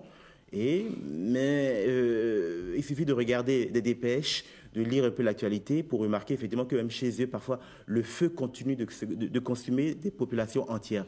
Et donc, parfois, c'est très aisé de dire qu'au Bénin, parce que généralement, quand vous prenez sur la viralité des médias sociaux, évidemment, on parle beaucoup plus du Bénin. Et je pense que parfois, dans certains pays, certains feraient mieux de regarder ce qui se passe chez eux en espérant que ça se taise partout et que la situation s'améliore partout. Donc oui, effectivement, chez nous, la prise du discours dissident, du discours mortifère sur le fait ne pourra pas marcher parce qu'effectivement, notre État, notre gouvernement ne sont pas des missionnaires. Ils sont à pied d'œuvre et chaque centimètre carré sera défendu. Après, effectivement, il faut effectivement pour ces populations les assurer de notre soutien, avoir une pensée, parce que c'est aussi peut-être aussi le moment de rendre hommage donc, à ces soldats qui sont disparus. Les noms seront établis en son temps. Et aussi avoir une pensée pour les populations, parce qu'il y a aussi des populations qui sont traumatisées. Donc c'est ce qui est très important. Et l'État doit être aux côtés donc, de ces populations et leur démontrer que nos forces de défense et de sécurité sont avec elles. Vous savez, dans certains pays du Sahel central, parfois l'État était totalement démissionnaire et ces pays ont connu des partitions, ce qui n'est pas le cas chez nous. Nous, aucun centimètre carré du territoire béninois est ailleurs. Tout est maintenu. Tout est maintenu. Vous êtes expert en communication stratégique, vous êtes expert en communication géopolitique. Oui. Quels canaux, quels outils l'armée béninoise pourrait-elle mieux exploiter aujourd'hui pour renforcer sa communication sans tomber dans la propagande inutile? Il y a les médias sociaux. Utilisons aussi les médias sociaux. Il y a les radios communautaires. Parlons dans nos langues, dans nos langues nationales. Et allons dire clairement aux populations, voilà la part que l'armée peut céder. La part d'information que l'armée peut céder. Oui, donc oui, il y a les canaux traditionnels. Hein, et puis il y a aussi vos médias, vos télés, radios, la SRTV et tous les médias communautaires. C'est très très important, effectivement, qu'on puisse échanger, qu'on puisse discuter, qu'on puisse maintenir le dialogue avec les populations. Et une fois encore, il faut que cette communication elle soit appropriée, elle soit adaptée et surtout qu'elle se fasse dans nos langues nationales. Il est très très important parce qu'il ne sert à rien de sortir des grands communiqués de presse dans une langue, effectivement, certes, qui est une langue officielle de travail, mais je dirais... Inaccessible dans une certaine mesure. Oui, et puis avec des terminologies qui ne veulent rien dire et qui sont totalement alambiquées. Et je pense qu'aujourd'hui, ce dont nous avons besoin, c'est plutôt de la simplicité, c'est de la réactivité. Et en communication stratégique, on le dit toujours, généralement, ce qui a plus d'impact, c'est le plus simple. Il ne suffit pas donc de partir dans des grandes envolées lyriques pour informer. Et nos populations aujourd'hui, que ce soit celle du Nord et celle du Bénin, ont besoin effectivement d'avoir un discours rassurant et aussi un discours, je dirais, offensif. Parce que vis-à-vis, nous avons en face, nous avons des barbares, nous n'avons pas des enfants de cœur et qui effectivement communiquent comme ils veulent. Ils choisissent leurs mots, hein, ils choisissent leurs images. Ils choisissent très bien leurs images. Effectivement, quand vous voyez leurs images, les médias sociaux, effectivement, on ne verra jamais ce que l'armée béninoise leur a fait subir. Mais est-ce que nous, armée béninoise, gouvernement béninois, est-ce que nous devons forcément entrer dans cette confrontation? Non. Pas forcément. Pas forcément. Nous allons finir sur le sujet. Régis Onkpé, merci d'être venu. Mais dernière question à vous. Il y a le thème narratif national qui revient aussi souvent. Quelle peut être la part de l'armée, le rôle de l'armée dans la construction de ce type de narratif? Oui, concernant le Bénin, effectivement, la question du narratif, la question effectivement du récit, parce qu'aujourd'hui, et le gouvernement s'y emploie, nous délivrons notre récit d'un pays prospère, d'un pays qui est en progression, d'un pays qui, sur certains aspects, commence à être extrêmement attractif. Et parce que notre pays est attractif, parce que notre pays fait venir, je dirais, le monde entier chez nous, il est très important, effectivement, que nous puissions continuer dans cette voie. Donc, la question de la souveraineté narrative, c'est un concept qui est plutôt en vogue, il faut qu'il devienne très, très concret. Il faut que notre narratif, nous puissions le posséder. Si nous ne le possédons pas, on le laissera aux mains d'autres qui en useront et en abuseront, je dirais, en fonction de leur agenda. Donc, oui, le Bénin, effectivement, nous sommes, je dirais, dans une dynamique. Et cette dynamique fait que, sur le plan économique, sur le plan social, sur le plan politique et sur le plan géopolitique, nous avons besoin de placer davantage le drapeau béninois, je dirais, sur la scène africaine et internationale. Mais le faire, ce n'est pas juste pas des opérations de communication qui sentent bon, qui fleurent bon. Il faut effectivement qu'on puisse démontrer que la sécurité de notre pays, la défense de notre pays sont assurées. Parce qu'effectivement, il n'y a pas que des questions économiques, il n'y a pas que des questions sociales, il n'y a pas que des questions, je dirais, d'image. Notre image au Bénin, elle dépend aussi de la façon dont nos forces de défense et de sécurité arrivent à défendre chaque centimètre carré de notre pays. Donc oui, le Bénin, il y a de quoi être extrêmement attentif et être précautionneux. Nous sommes dans une dynamique narrative pour redire le Bénin, pour repenser le Bénin, pour projeter le Bénin autrement, différemment, et je dirais même de façon très optimale, mais ça passe aussi par le fait de faire la sécurité sur chaque centimètre carré de notre pays. Et là-dessus, la lutte contre le terrorisme, effectivement, elle est à la fois opérationnelle et informationnelle. Merci. Je vous en prie. Merci. Colonel, que direz-vous en conclusion? Déjà, merci de nous avoir invités. En conclusion, d'abord, avant de basculer sur la conclusion, je voudrais rappeler que pour ce qui est de la collaboration entre pays, nous savons ce que nous faisons avec deux grands pays, deux grands de nos voisins. Deux de nos voisins. Il y a les deux derniers vers qui nous continuons de tendre les bras, de tendre la main pour pouvoir continuer de faire les opérations conjointes au niveau de nos frontières. Vraiment, nous espérons qu'ils reviennent. Quels sont ces pays-là? Puisque vous parlez d'inflexion, nommez les pays avec lesquels le Bénin collabore franchement déjà, et quels sont les pays qui rechignent à faire cette collaboration pour qu'on puisse plaider, pourquoi pas? Oui, permettez-moi de ne pas citer les noms. D'accord. Mais la collaboration, elle est franche avec deux de nos grands voisins. Okay. Deux de nos grands voisins. Et nous espérons qu'elles reprennent avec les deux autres. Parce qu'il faut une synergie d'action. C'est clair. Et nous espérons que la population aussi puisse nous aider à collecter le renseignement, puisque l'ennemi qui apparaît avec les armes, c'est parce qu'en temps, il est tapé dans la population sans armes. Et il faut que la population puisse nous aider à... Justement, sur cette question, colonel Renfoga, quels sont les outils, quel appel avez-vous? Comment est-ce que la population, de façon concrète, peut aider l'armée à avoir de l'information et à se protéger? Oui, je n'ai de cesse de le dire toutes les fois où je suis en face des médias, c'est de rappeler aux populations que ce que nous faisons, les actions que nous faisons, c'est à leur profit. Et si elles ne nous renseignent pas, on ne pourra pas avoir la promptitude et l'action pertinente pour pouvoir assurer leur sécurité. Donc, qu'elles nous fournissent le renseignement. Toutes les fois où elles voient des comportements suspects, elles voient des personnes qu'elles n'ont pas eu l'habitude de voir, mais qui commencent par se promener au sein d'elles, qu'elles se rapprochent de l'unité de police la plus proche ou bien de l'unité militaire la plus proche et lui fournir le renseignement. Et nous allons prendre cela pour pouvoir anticiper sur les activités des terroristes. Et nous leur garantissons la protection, puisque nous sommes là et nous devons protéger aussi nos sources de renseignement. Le jour où vous ne protégez plus vos sources de renseignement, évidemment, votre opération ne pourra plus bien se passer. Et la dernière chose que je voulais dire aux populations, déjà je salue avec toute la déférence qu'il faut l'âme de nos frères d'armes qui ont dû mourir au front. Je dis toutes mes condoléances aux familles éplorées, et je leur dis que les forces armées béninoises restent toujours debout face à cet ennemi qui est un ennemi nouveau, avec des modes d'action nouveaux.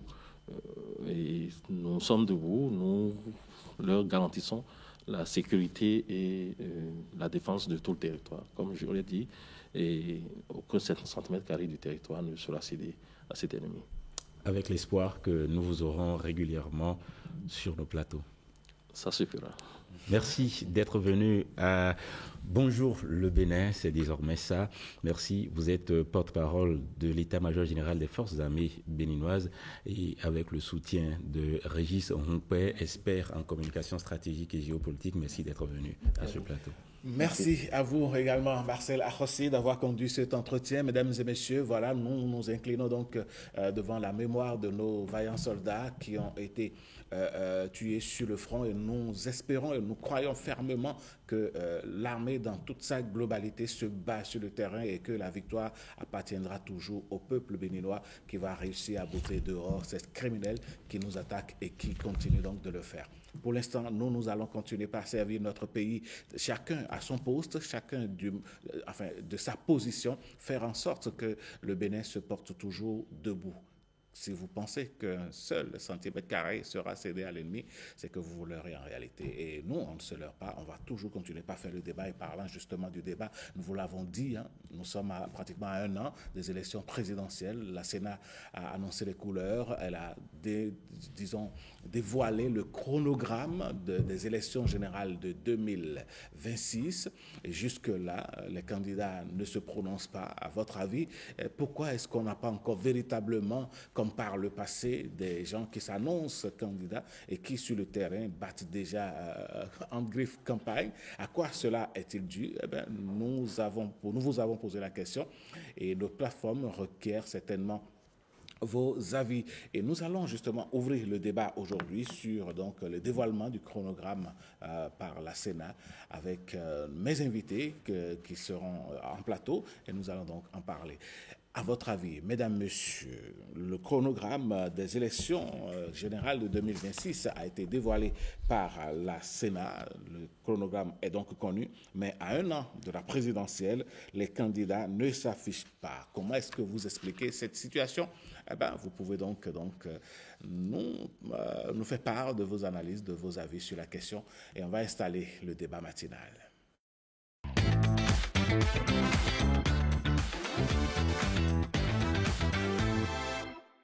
Mes débatteurs vont s'installer déjà sur ce plateau pour qu'on aborde donc le sujet, sinon les sujets inscrits à l'ordre du jour aujourd'hui, pour parler comme lors d'une réunion. Alors, ça fait déjà un moment, la Sénat a dévoilé donc le chronogramme, comment est-ce que les élections générales de 2026 vont se dérouler.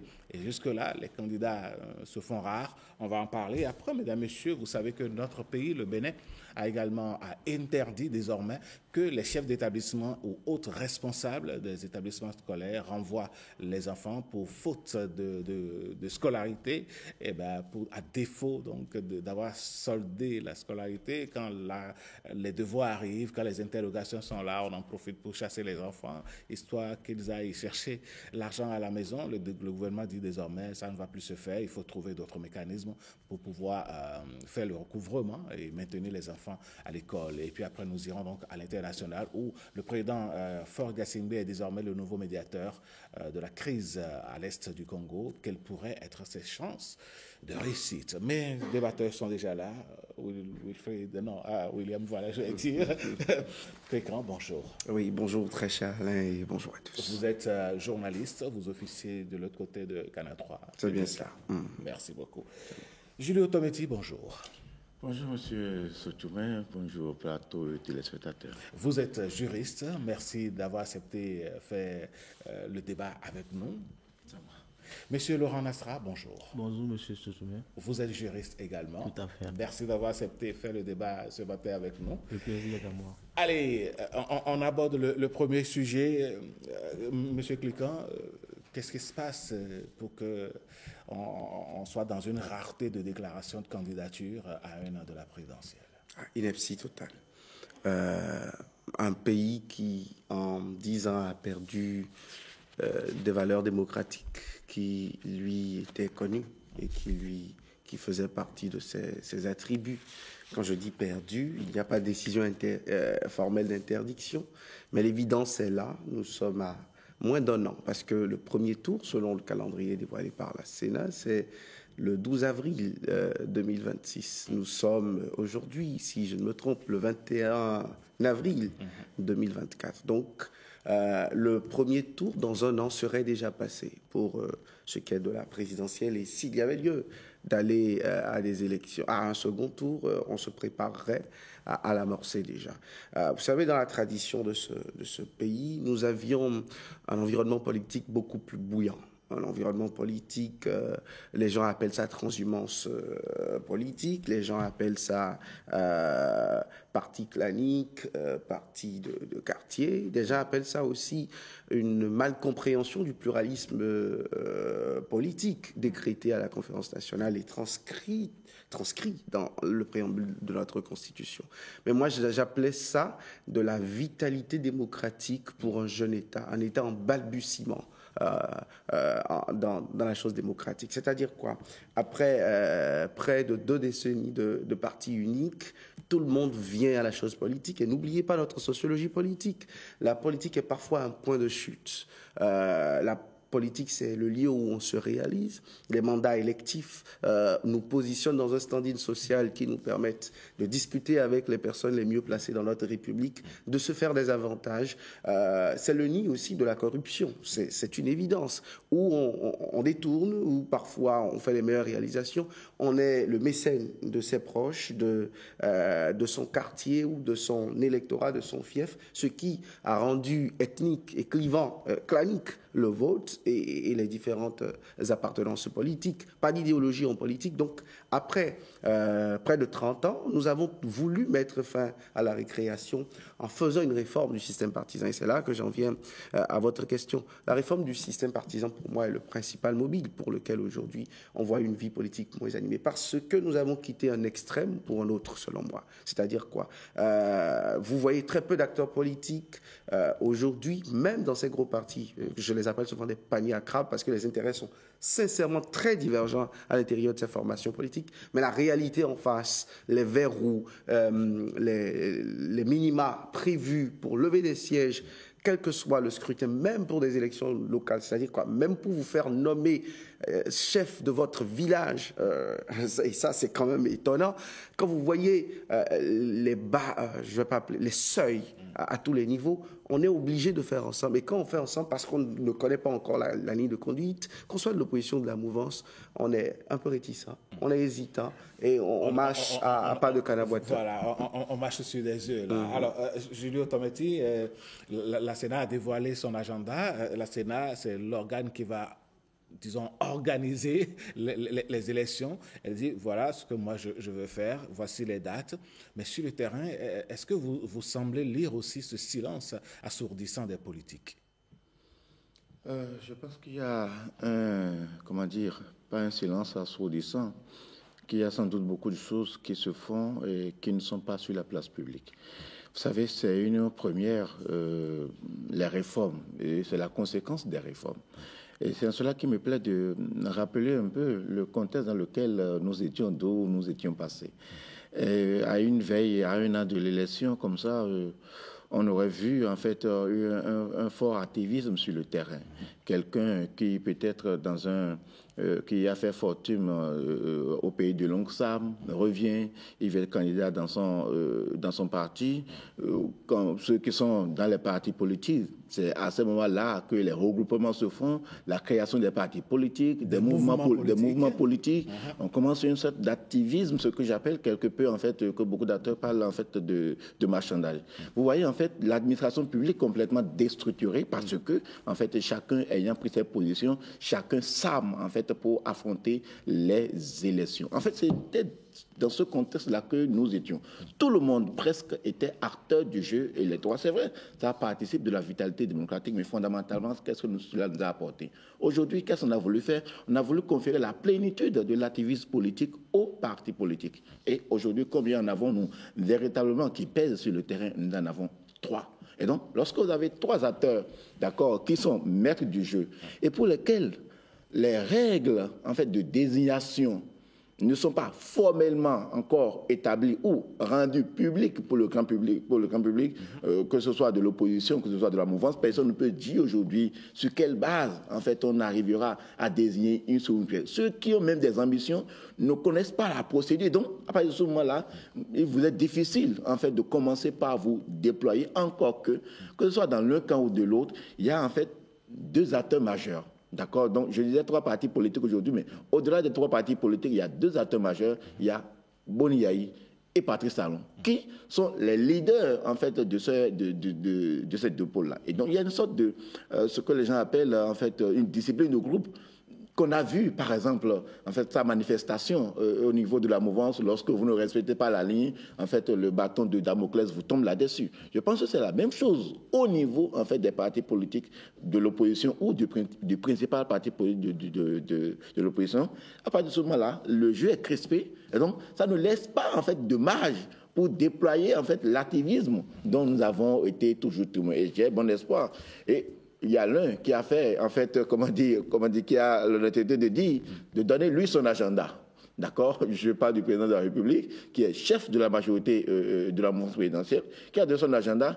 Est-ce que c'est cet agenda qui conditionne aussi, en fait, les partis politiques de l'opposition? Nous pouvons continuer la réflexion. Mais, en fait, il faut dire que le jeu politique est davantage calibré, qui ne laisse pas, en fait, de marge de manœuvre aux individualités. Laurent Nassara, Julio Tometti vient de dire que même ceux qui ont des ambitions au sein des partis politiques ne savent véritablement pas comment les choses vont se passer. Est-ce qu'il faut aller aux primaires? Comment est-ce que les gens vont être désignés? Personne ne sait rien. Alors, ce wait and see, là, est-ce que vous comprenez ça?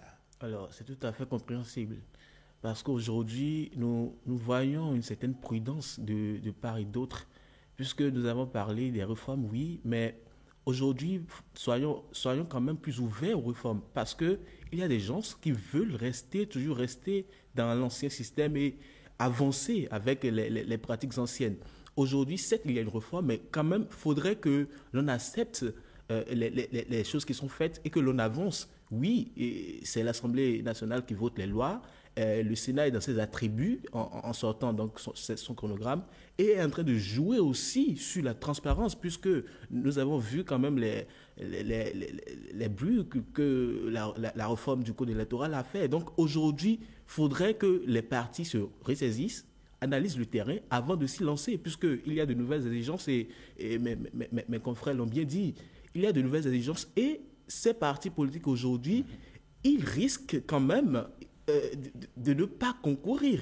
Et là, alors, il faudrait qu'on y aille de façon très réfléchie, qu'on positionne ce qu'il faut. C'est pour ça, certainement, il n'y a pas assez de manifestations de candidature.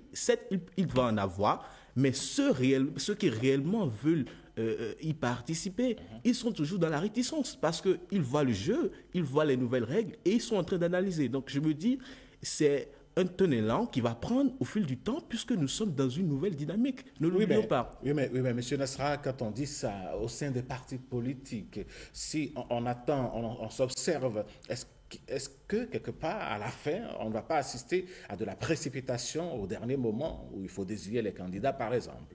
Alors ça, déjà, normalement, ça revient aux partis politiques de savoir s'organiser en étenne, normalement. Alors, la question de savoir si il faut aller peut-être au primaire, moi je me dis, normalement c'est ce qui se fait. Vous pouvez quand même être dans le même parti politique et avoir des ambitions. Mais il faudrait quand même que dans le parti, vous allez à des primaires et puis qu'on détermine celui qui va représenter ce parti-là. Ce à quoi nous sommes habitués, c'est que dès que les personnes-là veulent se représenter, ils veulent être leaders de leur parti et forcément se représenter, ce qui ne se fait pas ailleurs.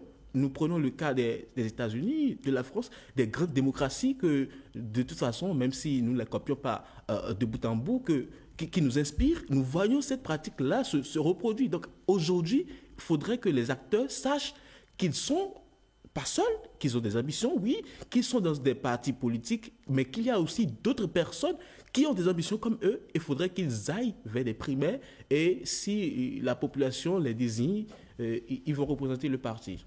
Alors, William Clécan, est-ce qu'on va assister à de la précipitation dans la désignation des candidats à la dernière minute? C'est presque évident. Je me jette à l'eau comme ça, en étant direct. Parce que, vous voyez, aujourd'hui, on a professionnalisé la politique au Bénin, bon gré, mal gré. On prend notre argent, on nourrit des formations politiques qui sont censées animer la vie politique. Donc, qu'ils nous excusent, on sera exigeant. Quand vous dites on prend notre argent, on nourrit les partis politiques, vous voulez parler? Je parle du financement public des formations politiques. Okay. Et il devrait faire un point à la Cour des comptes en bonne et due forme. Je ne sais pas si cela est fait ou si c'est parce qu'entre politiques, ils se comprennent et on ne regardera jamais de ce côté-là. Donc je dis qu'aujourd'hui, ils sont d'autant plus redevables qu'ils ne sont plus les anciens altruistes qui nous distribuaient des pains le long de l'année électorale et qui, après achat de conscience, recevaient nos suffrages achetés. Non, là, on a professionnalisé, comme j'ai utilisé le terme, la vie politique. Et c'est très grave qu'ils vivent sur notre argent et qu'à 1 an d'un scrutin présidentiel, il n'y ait aucun débat démocratique. On a voulu transcender les choses. On a voulu une réforme pour assainir. On a voulu de grands partis politiques. Mais attention, les grands partis politiques, ça discute. Ça parle idéologie, ça parle de projets de société. Je ne sais pas c'est quand la dernière fois que vous avez écouté un parti politique béninois vous dire quelle est sa vraie ambition en 2026. C'est quand le dernier débat contradictoire, où vous avez vu, comme mon vis-à-vis en face de moi, des partis politiques qui se font face, qui croisent les regards sur les sujets de l'actualité. Moi, je suis désolé de lire ce que je vois sur Facebook, sur Meta, où vous avez fait le débat tout à l'heure avec un certain panel, où pour des questions de sécurité de ce niveau, les partis politiques ne s'en remettent qu'à des communiqués.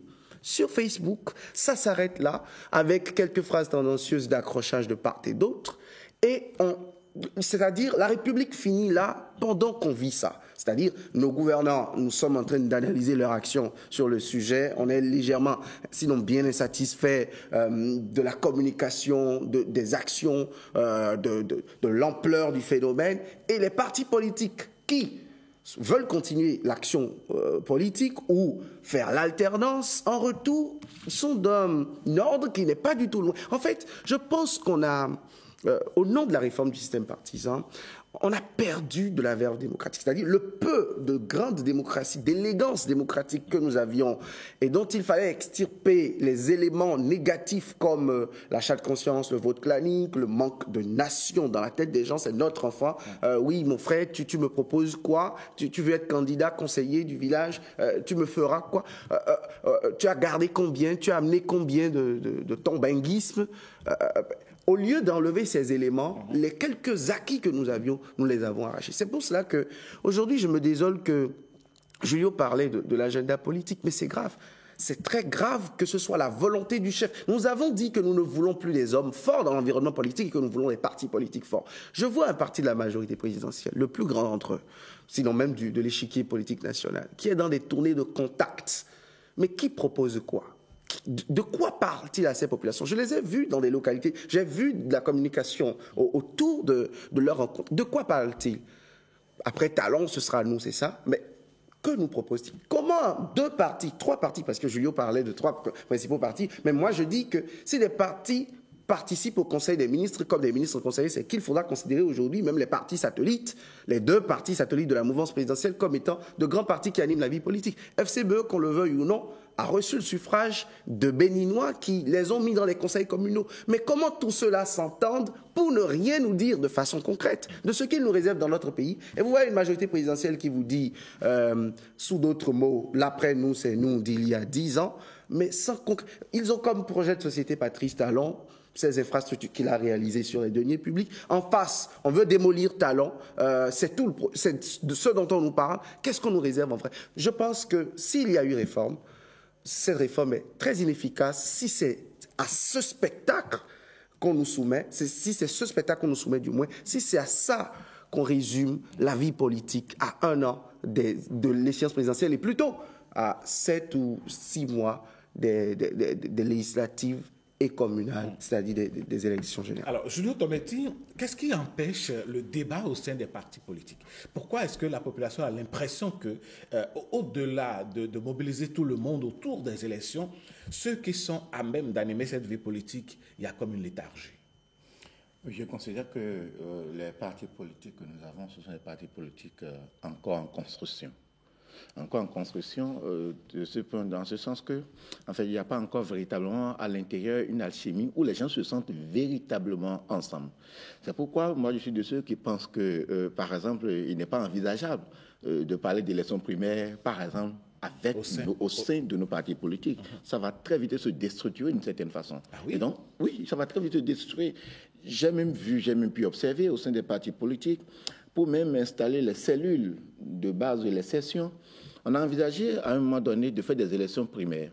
Mais après, on s'est très vite rendu compte que ça va se déstructurer parce que celui qui serait positionné candidat et qui n'aurait pas été élu va très vite se désolidariser avec sa portion de militants qu'il commande ou bien qui le porte en affaire d'une certaine façon. Mais la charge des partis politiques pourrait régler le problème là, en fait qu'ils ne sont pas encore véritablement... Ce n'est pas encore véritablement soudé. Il faudra du temps, d'accord, pour que le système, en fait, les contraigne à rester ensemble et ça va finir peut-être par rentrer dans les habitudes. Qu'ils vous souviennent que le chef de l'État le disait, à l'une de ses rencontres avec les partis politiques de l'opposition, en présence de Boni Yahi, que si, en tenant parlant des seuils qui ont été fixés, notamment le seuil de 10%, que si on travaille à rabaisser ce seuil-là, le jour où il y aura élection et que vous n'aurez pas positionné X ou Y, il va très vite se désolidariser en ayant créé son parti politique. Parce qu'il se dit, avec ce que j'ai, si peut-être 1% me permet d'avoir des sièges, je vais m'en contenter. Donc, que les partis risquent de se déstructurer si, en fait, très tôt aujourd'hui, on travaille à baisser, en fait, le seuil de représentativité qui était fixé. La même chose pour, en fait, la léthargie que nous observons aujourd'hui.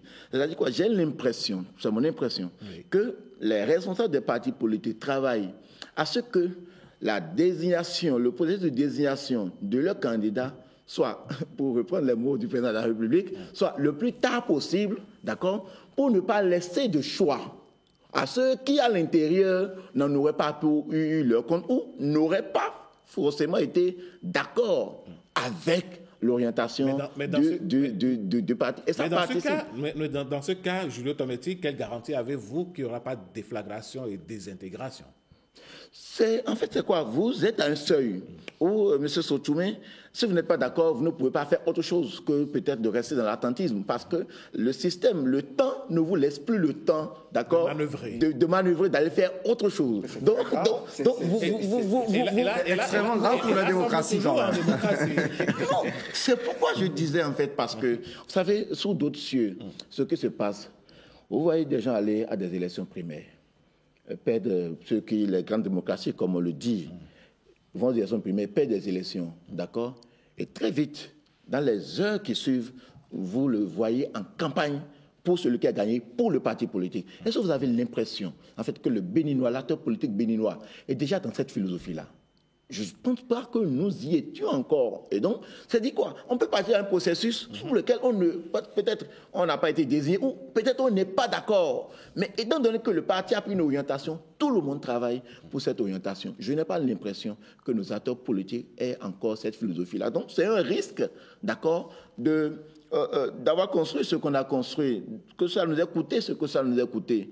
Et que pour les premières expériences, on laisse un peu les choses se déstructurer. En fait, j'ai peur que si on ne fait pas ce qui est là actuellement, ça risque, c'est pourquoi je disais que peut-être la conclusion de William est un peu trop hâtive pour dire la réforme du sympathisant n'a pas porté ses fruits, nous a amené la réforme. Je pense en fait que c'est trop tôt en fait, pour apprécier en 7 ans, en 6 ans, 7 ans, c'est trop tôt. On a fait une présidentielle, on a fait des législatives, on a fait des communales. En fait, la situation n'est pas des élections, mais c'est du temps.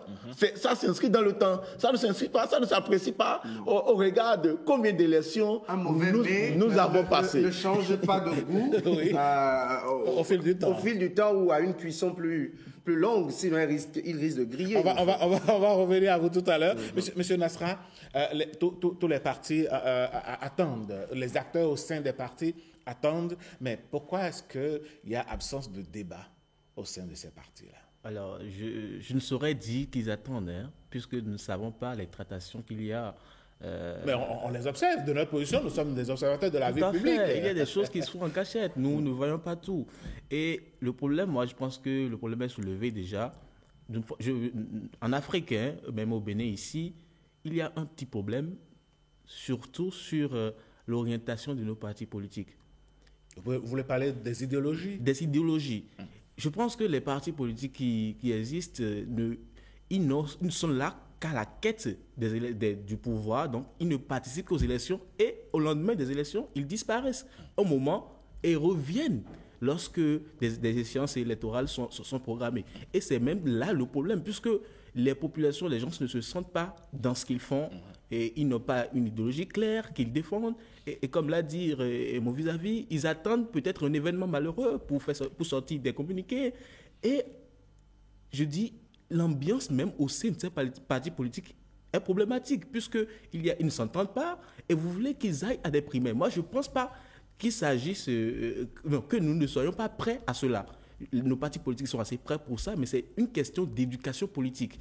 Aujourd'hui, il y a des réformes, oui, même si ces réformes sont dures, oui, et on voit qu'il y a quand même des choses à reprocher, mais il faudrait qu'on redynamise nos systèmes partisans. Il faudrait qu'on redéfinisse des cadres assez clairs et solides, oui. Et on n'a pas besoin d'hommes forts, oui, mais il faudrait quand même que ces règles-là, les règles qui existent, soient assez fortes pour ne plus permettre des dérapages. D'accord. Sur la question rapidement. Oui. Oui. Vous savez, sur la question des primaires, je crois avoir lu les textes fondateurs de la plupart des partis politiques, des plus gros partis politiques de notre échiquier. Au Bénin? Oui.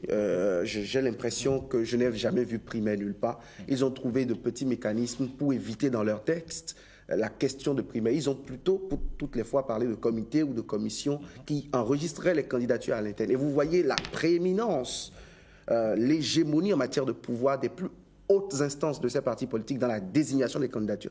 C'est pour cela que vous le souffrirez toute votre vie, mais quel que soit ce que vous ferez à la base, c'est celui que le parti aura désigné comme tête de liste, comme deuxième sur la liste, qui passera, et pire, celui que le parti aura choisi comme candidat. C'est peut-être cette logique qui fait que les gens ne voient pas que c'est dangereux de dire que 3, 4, 5 hommes s'enfermeront dans un parti dit grand, dit d'envergure nationale, un parti dit puissant, un parti qu'on finance avec les fonds publics, de dire que ces personnes, dans leur engrenage, décideront des candidats au nom de tous. Parce que si le parti il est grand, c'est que, où que je sois, à Koklo-Finta ou, je ne sais pas, à Kaobagou, quand je mouille le maillot pour ce parti et que le parti a un ancrage local, c'est que dans les urnes, cela se fait voir. Et pour ce que je vaux, j'ai la possibilité de me faire représenter, de me faire élire à un poste décisionnel. Quand je ferme cette parenthèse, il y a la question également de l'agenda de désignation.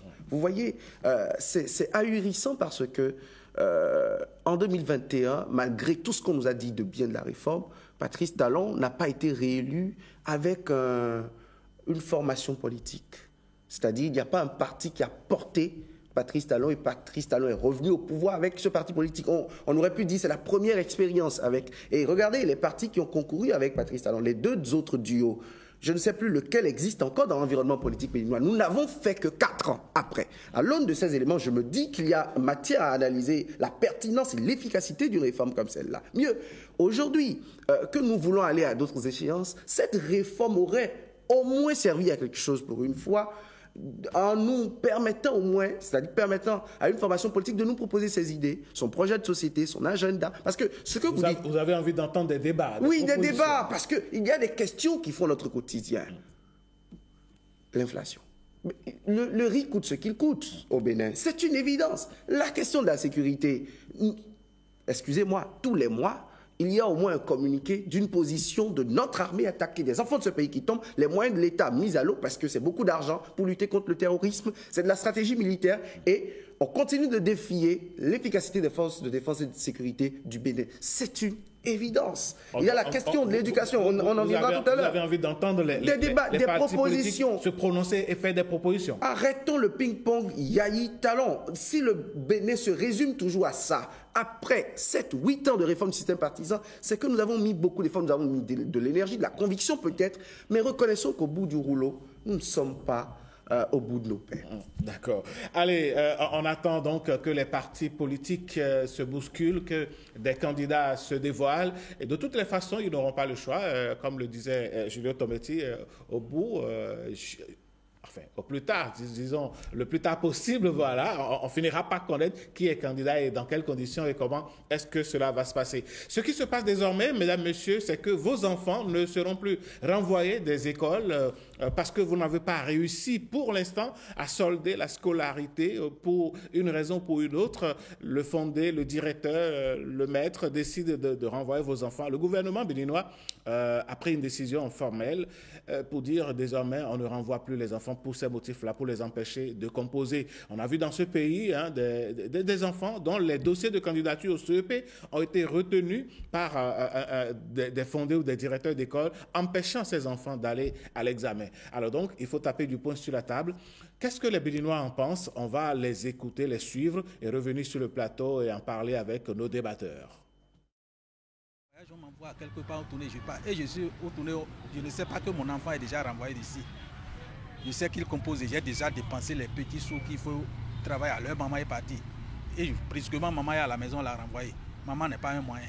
Ça veut dire que l'année là est perdue. Je suis content pour le gouvernement. Il fait bien son travail de ce côté. Pour une année, on ne peut pas renvoyer au cours d'un devoir ou des interrogations pour pouvoir faire tomber ton enfant. Donc c'est une bonne décision, il faut que ça soit continuel. C'est une très belle décision, d'autant que la décision existait depuis 2017. Parce qu'il y a des établissements qui renvoient les élèves, ils confisquent même les dossiers pour les examens. Donc la décision est salutaire. Mais néanmoins, nous qui sommes les parents d'élèves, nous allons faire de notre mieux pour plus payer la scolarité de nos enfants. Malgré que les temps sont difficiles, donc on va essayer de se comprendre entre nous et les chefs d'établissement. Selon moi, la décision est bonne. Sinon, le fait de renvoyer les enfants, en réalité, ce n'est pas la faute aux enfants, mais c'est plutôt la faute aux parents d'élèves. C'est à nous, les parents, on doit savoir s'organiser pour savoir comment payer la contribution pour ne pas faire rater l'année à l'enfant. Le gouvernement doit subventionner les établissements aussi pour pouvoir les soulager, pouvoir les aider à supporter les charges. Sinon, les établissements seuls ne peuvent pas le faire. Je pense que le gouvernement a bien fait de prendre cette décision, surtout concernant l'éducation des enfants. Parce qu'aujourd'hui maintenant, avec la cherté de la vie, nous avons remarqué que beaucoup de parents, ils ont des difficultés à envoyer les enfants à l'école.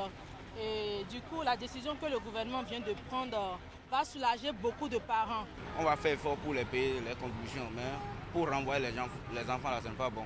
Pour payer les contributions maintenant, c'est difficile, quoi. Donc, moi, je suis tellement content.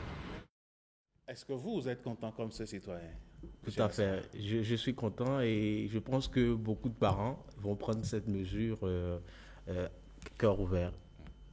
Vous pensez que c'est une décision salutaire que le gouvernement a prise? C'est salutaire parce que les parents souffrent et il y a certains élèves qui sont renvoyés parce qu'ils n'ont pas à temps trouvé l'argent ou qui sont empêchés, comme vous l'avez dit dans l'introduction, d'aller composer. Donc, c'est une pratique quand même qu'on devrait arrêter puisque ces enfants-là perdent la chance de composer cette année-là et ça fait à l'année suivante. Donc, il faudrait qu'on regarde la souffrance des parents qui s'échinent pour trouver l'argent et envoyer ces enfants-là à l'école. Mais il faudrait aussi qu'on rappelle la responsabilité des parents qui se doivent de payer la scolarité de ces enfants-là, puisque le fait qu'on dise que désormais on ne va pas les renvoyer n'est pas une excuse pour ne pas trouver à temps l'argent. Et d'ailleurs, il est prévu que ces établissements-là trouvent d'autres moyens pour amener ces enfants-là à vite recouvrer leur scolarité. Julio Tometti, comment appréciez-vous cette décision du gouvernement? Alors, je vais citer une source constitutionnelle.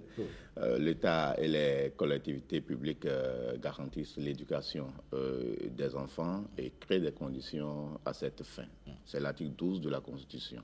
Et donc, l'État ne fait que, en fait, mettre en place un dispositif pour garantir l'éducation des enfants. Pourquoi ? Parce qu'il y a quelque chose en droit, on parle de la jurisprudence en droit, partout ou dans toute procédure où l'enfant est impliqué, il y a l'intérêt de l'enfant qui prévaut sur tout. Et en cette matière, c'est que l'enfant ne soit pas responsable, soit des difficultés socio-économiques de leurs parents ou de l'irresponsabilité de leurs parents. Et donc, il faut sauver l'enfant, il faut sauver l'éducation de l'enfant, parce que c'est de ça qu'il s'agit. Alors, William Clécan, votre avis sur la question? Oui, vous savez, ce sont ces choses qui ont amené des gens à penser des choses à notre place et à trouver qu'il faut de la parentalité responsable en Afrique. Et ils nous ont fait limiter, ou ils nous proposent de limiter le nombre d'enfants. C'est-à-dire, on trouve que nous ne faisons pas suffisamment de choses à la taille de nos moyens. Vous savez, la décision, elle est salutaire dans l'âme, parce que quand l'enfant vient payer, l'enfant est bouc émissaire, ou il est l'animal à abattre pour l'irresponsabilité de ses parents, ou parfois la démission totale. Vous savez, il y en a parmi ces enfants qui n'ont pas de parents, qui glanent, qui radotent, qui vont chercher des généreux, je ne sais pas, dans les confessions religieuses, au quartier des proches, pour les aider, pour les collages. Donc c'est suffisamment difficile. Mais reconnaissons que c'est aussi du ressort de l'État de travailler à la progression de la gratuité de l'écolage. Au moins, dans le public, on dira... il n'y a plus de frais de scolarité à payer, il n'y a plus d'écolage à payer. Ça aussi va davantage résoudre le problème parce que... Pour les filles, pratiquement... oui, pour les filles, c'est le cas aujourd'hui. Mais pour les garçons, ça continue. Mais il faut en arriver... C'est progressif. Ça a commencé au primaire, ça a commencé ensuite au premier cycle pour les filles. On a étendu. Il faut en arriver là parce que ce sont les vrais moyens, ça. Parce que là, on sera en droit de dire... Tous ceux qui continuent d'envoyer leurs enfants dans le privé, c'est parce qu'ils en ont les moyens, parce qu'ils ont pris l'engagement de le faire, ils doivent l'honorer. Mais même dans les privés, ça renvoie. Oui, renvoie les enfants. Dans les publics aussi. Oui, dans les publics, ça renvoie. Je me souviens même d'un cas l'année dernière où il n'a pas pu composer les examens, parce que l'un des drames de ce phénomène, c'est quoi? Dans le privé, on trouve les moyens de faire refaire des devoirs de table pour essayer d'arranger les moyennes de ses enfants. Et ce n'est pas forcément la vraie performance de l'enfant, mais à la fin de l'année, c'est à l'aune de cela qu'on observe ce qu'il vaut du point de vue de son niveau. Mais le public, ce n'est même pas le cas, parce que le public, quand vous ne payez pas, pour les devoirs, on considère des notes minables, parfois même des zéros, et là, ça n'arrange pas du tout l'apprenant. Et maintenant, la mesure, elle est valable des deux côtés. Oui. Dans le public, l'État pourra peut-être augmenter ses subventions aux différents établissements. Mais le privé, c'est un fonds de commerce. C'est de l'argent, ça.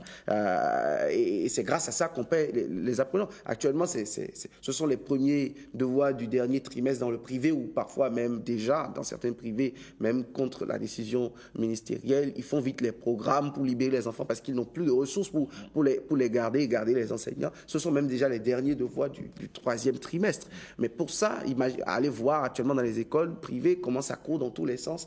Moi, je demande juste, vous savez, il y a des dispositifs, des notes de service du genre, des normes un peu supérieures dans l'éducation qui imposent aux parents de libérer leurs obligations déjà au premier trimestre de l'année. Ce sont des normes sur lesquelles on n'est pas assez rigoureux parce qu'on connaît le contexte socio-économique et tout, mais il faudra, en tant que parent, se rassurer et s'imposer dans sa tête que cet agenda, l'agenda des apprenants, c'est comme les factures d'eau et d'électricité, ça coupe à tout moment, même si une note de service comme celle-là sort, il faut honorer ses engagements vis-à-vis des écoles. Eh bien, on espère que les acteurs vont s'entendre et entendre le cri de cœur du gouvernement, faire en sorte que les enfants continuent d'aller à l'école. Et certainement, le gouvernement essaiera de réfléchir à améliorer davantage les conditions socio-économiques des parents, parce que ça ne doit pas être un plaisir pour un parent de ne pas solder la scolarité de son enfant. Et donc, quand les conditions s'améliorent, ça va se ressentir sur toute la chaîne. Et parlant de chaîne, nous allons aborder donc le dernier sujet que nous avons programmé, mesdames et messieurs. On va à l'Inter, où des médiateurs se succèdent à la tête donc de la recherche de solutions à la crise qui prévaut à l'est du Congo. Le dernier en date, c'est bien le président Faure Gnassingbé. Est-ce que vous pensez, Julio Tobeti, que Faure Gnassingbé va réussir là où les autres ont échoué? Est-ce que les autres ont échoué? Le dernier, c'était le président angolais João Lourenço. On peut dire qu'il a échoué parce que, en fait, il y a les acteurs. Il y a l'AR du Congo, il y a le M23 qui dit être soutenu par le Rwanda. Le Rwanda qui dénie toute responsabilité, ou des fois il ne veut même pas en parler lorsque la question lui est posée. il va dans des appréciations subjectives de qui ou de ci ou de ça. Mais ces derniers temps, il s'attaque verbalement quand même au président congolais. Oui, en fait, c'est sûr, il évite en fait le sujet même pour s'attaquer de manière. Mais moi, j'ai lu un peu dit, bon, en parlant de Faure Gnassingbé, pour ne pas repartir loin dans le débat, oui. Est-ce que Faure Gnassingbé a aujourd'hui les moyens en fait de la résolution de cette crise? Je pense que oui. Oui, en ce sens que d'abord, sa personne, que Faure Gnassingbé, que l'on l'aime ou pas, en Afrique, il fait partie de l'un des rares qui ont fait un certain nombre d'années, donc une certaine expérience, en fait, dans l'approche des chefs d'État sur des questions stratégiques comme ça. C'est vrai, on peut peut-être apprécier à tort ou à raison sa médiation avec le Mali, le Burkina et d'autres pays là. En fait, il a été au front en ce qui concerne ces sujets. Mais s'il s'agit d'une zone de guerre, il s'agit, d'un sujet qui même semble avoir dépassé la communauté internationale ou qui a des relents ou des intérêts d'une certaine façon qui dépassent même le cadre africain. Et c'est ça qui est un peu difficile.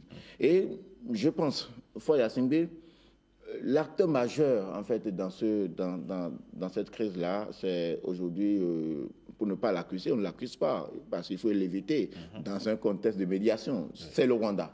La solution, si le président rwandais accepte qu'il y a problème, d'accord, et décide d'en discuter, je pense en fait qu'ils trouveront les bons mots. Sinon, ce serait en fait une crise d'un fort contre un faible, et on va vouloir jouer en fait sur la force, en comptant aussi sur le soutien des uns et des autres. Vous avez vu, même tous les pays, certains pays occidentaux qui ont dit non, ça c'est pas bon, on coupe les liens diplomatiques, on ne veut plus en parler. Même, comment dire, la Belgique, qui est auparavant l'un des alliés les plus stratégiques, en tout cas, du Rwanda, on est arrivé à couper les ponts avec ces pays-là parce qu'on ne veut pas affronter le mal. J'ai bon espoir que Faure Gnassingbé fera une appréciation, une analyse approfondie en fait du sujet de la question pour savoir quel acteur saisir et quels peuvent être les éléments d'argument à mettre en place.